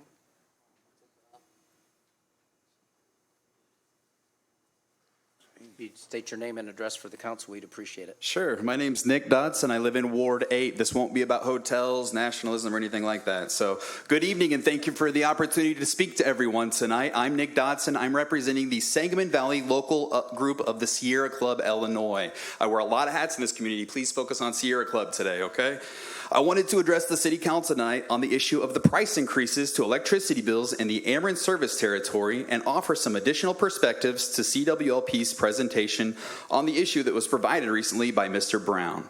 I'll conclude with a couple questions for CWLP and the City Council, as well as some suggestions of how we can best navigate these challenges moving forward. Speaking to the cause of electricity bill increases, we agree that record-breaking corporate oil profits and the invasion of the Ukraine has disrupted global energy markets and is contributing to significant cost increases, not only for methane gas, but also for coal prices. Fossil fuel prices, which are already notoriously volatile with dramatic price fluctuations in the market, are increasingly expensive, and this should be considered for our city's future energy planning. While we also agree that the regional grid operator, known as MISO, and its recent capacity auction play a critical role, we do have several differences of opinion in what actually caused the current grid challenge. First, coal plant retirements are a factor here in the resource changes throughout the market, but they are not the only problem. Shorted coal units like Unit 3, our Dahlman plant as we know it, are aging and uneconomic as proven by this council. The greater problem is the lack of effective planning from grid operator MISO and utilities in its region. The shortfall in capacity resources was not entirely unexpected, and utilities in MISO were warned as early as 2013 about future capacity shortfalls. Unlike many other communities in Ameren service territory, the City of Springfield, through our own utility, has the power to build new resources and could have been making investments in clean energy resources over the last few years. Similarly, Ameren, Illinois was privy to these warnings, and instead of doubling down on energy efficiency programs to reduce the overall demand for power, it fought against energy efficiency targets and weakened them to be lower than the standards of ComEd is held to. Although MISO warned of potential shortfalls, the grid operators did not do the grid planning necessary to upgrade transmission lines, which has led in part to a logjam of over 7,000 megawatts of solar projects proposed for Ameren, Illinois service territory that have been sitting in MISO's interconnection queue since 2017. Fortunately, MISO's board of directors is considering the first of 4 transmission upgrade plans right now and will be voting on it July 25th. Next Monday. Some state elected officials have reached out to MISO to encourage a vote yes on these transmission plans, which will help bring thousands of clean energy megawatts online, create thousands of jobs, and consumer benefits. We would strongly encourage CWLP and the mayor to encourage MISO to advance these transmission plans as soon as possible. Despite this logjam of clean energy and recent supply chain challenges, clean energy is working and providing critical, cost-effective capacity resources to the regional power grid. Solar increased 48% in this capacity market auction from last year. Thanks to the foresight of our state legislator, with passage of clean energy policies, over 1,800 megawatts of solar has finally been released from the MISO queue and is under construction across central and southern Illinois. The most important point I want to speak on this issue tonight is that CWLP noted that our remaining unit at Dahlman Coal Plant provides a critical capacity resource for the regional power grid. However, Mr. Brown did not speak to the additional capacity revenue CWLP would presumably be bringing in from this price spike in MISO's capacity market, which is contributing to the higher bills for customers. In theory, instead of receiving $5 a day for each megawatt of capacity, which was the price last year, CWLP should now be receiving $236 per day for each megawatt of capacity. If that's accurate, then the 210 megawatts unit at Dahlman is bringing in close to $50,000 a day, or roughly $18 million a year. I wanted to address the council to speak to this issue and ask CWLP and our governing body, is our utility bringing in a significant amount in capacity revenue from these related events? And if so, how much? And how are we intending to use these additional funds? On behalf of the local members of the Sierra Club, I would strongly ask that CWLP engage the public in a process on how to best invest these additional revenues, with a particular eye towards supporting customers who will struggle most to pay these higher bills and sustainable investments. This price spike in electricity bills should be a call upon action of our City of Springfield to support our ratepayers and invest in clean energy resources, much like we saw at the airport. Unlike many of the communities impacted by these price spikes, the City of Springfield has significant power with our own public utility to help mitigate some of these impacts and strengthen our power grid. Clean energy, especially solar installations, are one of the best investments we could be making to deliver cost-effective power to local residents and strengthen the regional power grid during peak demand. Additionally, CWLP could offer incentives to customers to reduce power consumption during hours of peak demand. Studies show that these types of, quote, demand response programs save $2.62 per every dollar spent. These types of programs are offered by both Ameren, ComEd, and could be additionally by CWLP. There are many effective ways to invest our money to protect consumers, strengthen our grid, and reduce our pollution legacy, and we ask CWLP and the City Council to do the same. That's very good, right at the 0 hour. I'll send this to everybody's email tomorrow. Well, I'd ask Doug, is he here? Doug Brown? Yeah, as far as the capacity, what Dahlman 4 covers is our native load, so it's not excess capacity like you're referring, but Doug, I don't know if there's anything else you'd like to say. That's correct. We've lost all excess capacity. We retired 31 and 32 and suspended actually 33. So we actually have to buy capacity now on the market. And that's the reason the bills are going up for us. That's roughly about $2 a month for an average customer, because it goes through the fuel adjustment, where Ameren is projecting basically a $48 increase. I think the presentation that kind of covered it. We totally agree with, I guess the there's not been enough renewables built on the system, that's true. MISO's queue only builds about 10 to 20% of the projects that are in its queue because they just don't get financing. So, you know, the think that there's just all this stuff that's just pent up, it's all gonna get built, is not gonna happen. So, you know, we have to understand that, and the city of Springfield can't build enough generation to support the whole regional grid. It's not fair to our citizens to build that much.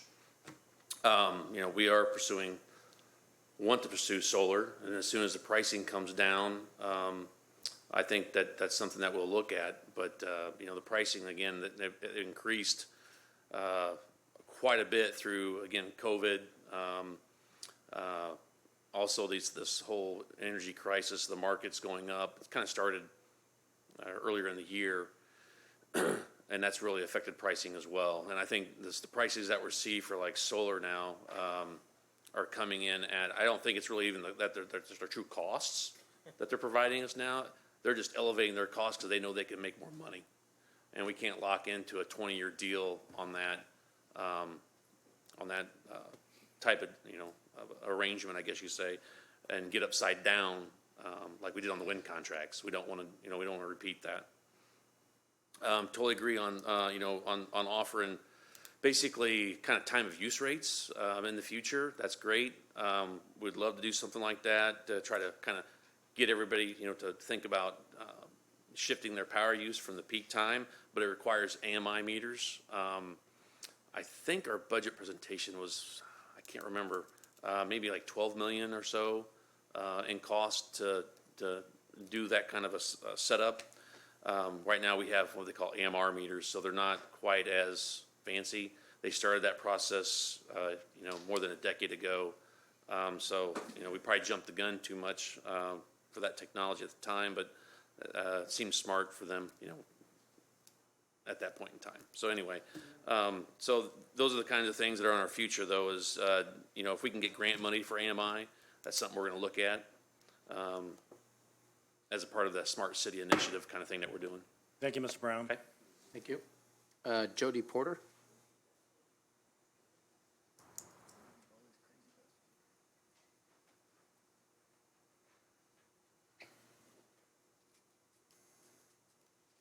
If you'd state your name and address for the council, we'd appreciate it. Jody Porter. Okay, I'm here because I need some help, I need answers, I need guidance and a little compassion. I bought my home 4.5 years ago because it has off-street parking for my daughters and I. I live on 19th Street, we call it the 19th Street Freeway. Never an issue. The first week of July, out of nowhere, came home and the driveway's tore up and they're putting in a sidewalk. They're still working on that. And I got a violation notice that I'm not allowed to park in front of my home. It's a gravel area.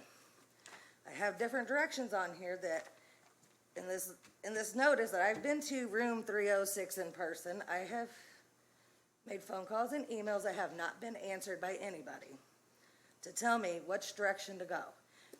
My opinion on the letter states that if I pour concrete over the gravel, I can park out there. There's 6 other homes on 19th Street, just in my area, in front of Pillsbury, that have concrete slabs in front of the home that are being parked on.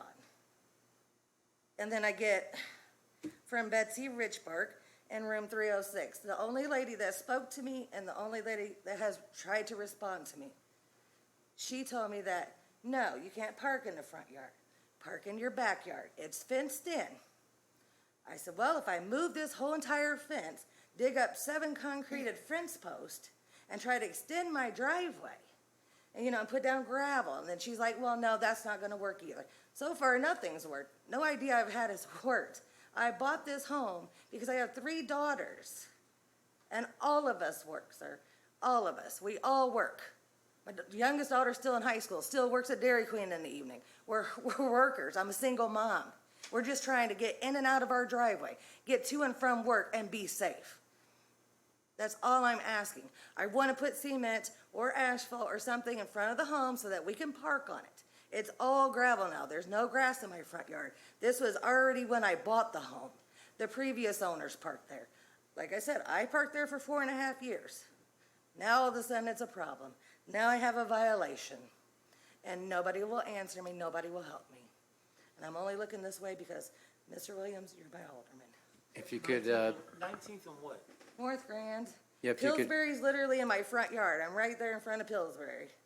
I am not out west. I'm right there on 19th Street. Work it out. yeah, if I you mean, could just- give us the statement, we'll take a picture of it, that way we can follow up on it tomorrow. This you, sir? Here. This We'll is what I- definitely take a look at it. and This I'll is what I have. Make sure that, we look and see how we can provide you the answers that you're reasons for, so I'll Right. make sure we And personally Mrs. take a look at it. Richbank did tell me that I she know. would talk to Brenda Jones, who won't respond to me either, that she could get me 10 days. This was last Thursday. My 10 days is up, like, I have 4 days left. If you'd bring the statement to me, I'm going to take a picture and send it Then- to Corporation Counsel, that they'll take care of that. You want me part. to walk that up Yeah, there? please. I'm nervous. You're fine. And just a little side note is that we own 3 Hyundais and a Kia, which, you know, is what's flying off the roads right now. Thank you. Appreciate it. Thank you. Thank you. We appreciate you bringing this to our attention. You did a good job. Anybody else wish to address the council? Is there a motion for adjournment? Thank you. All in favor, say aye. Aye. Say nay. We're adjourned. Thank you.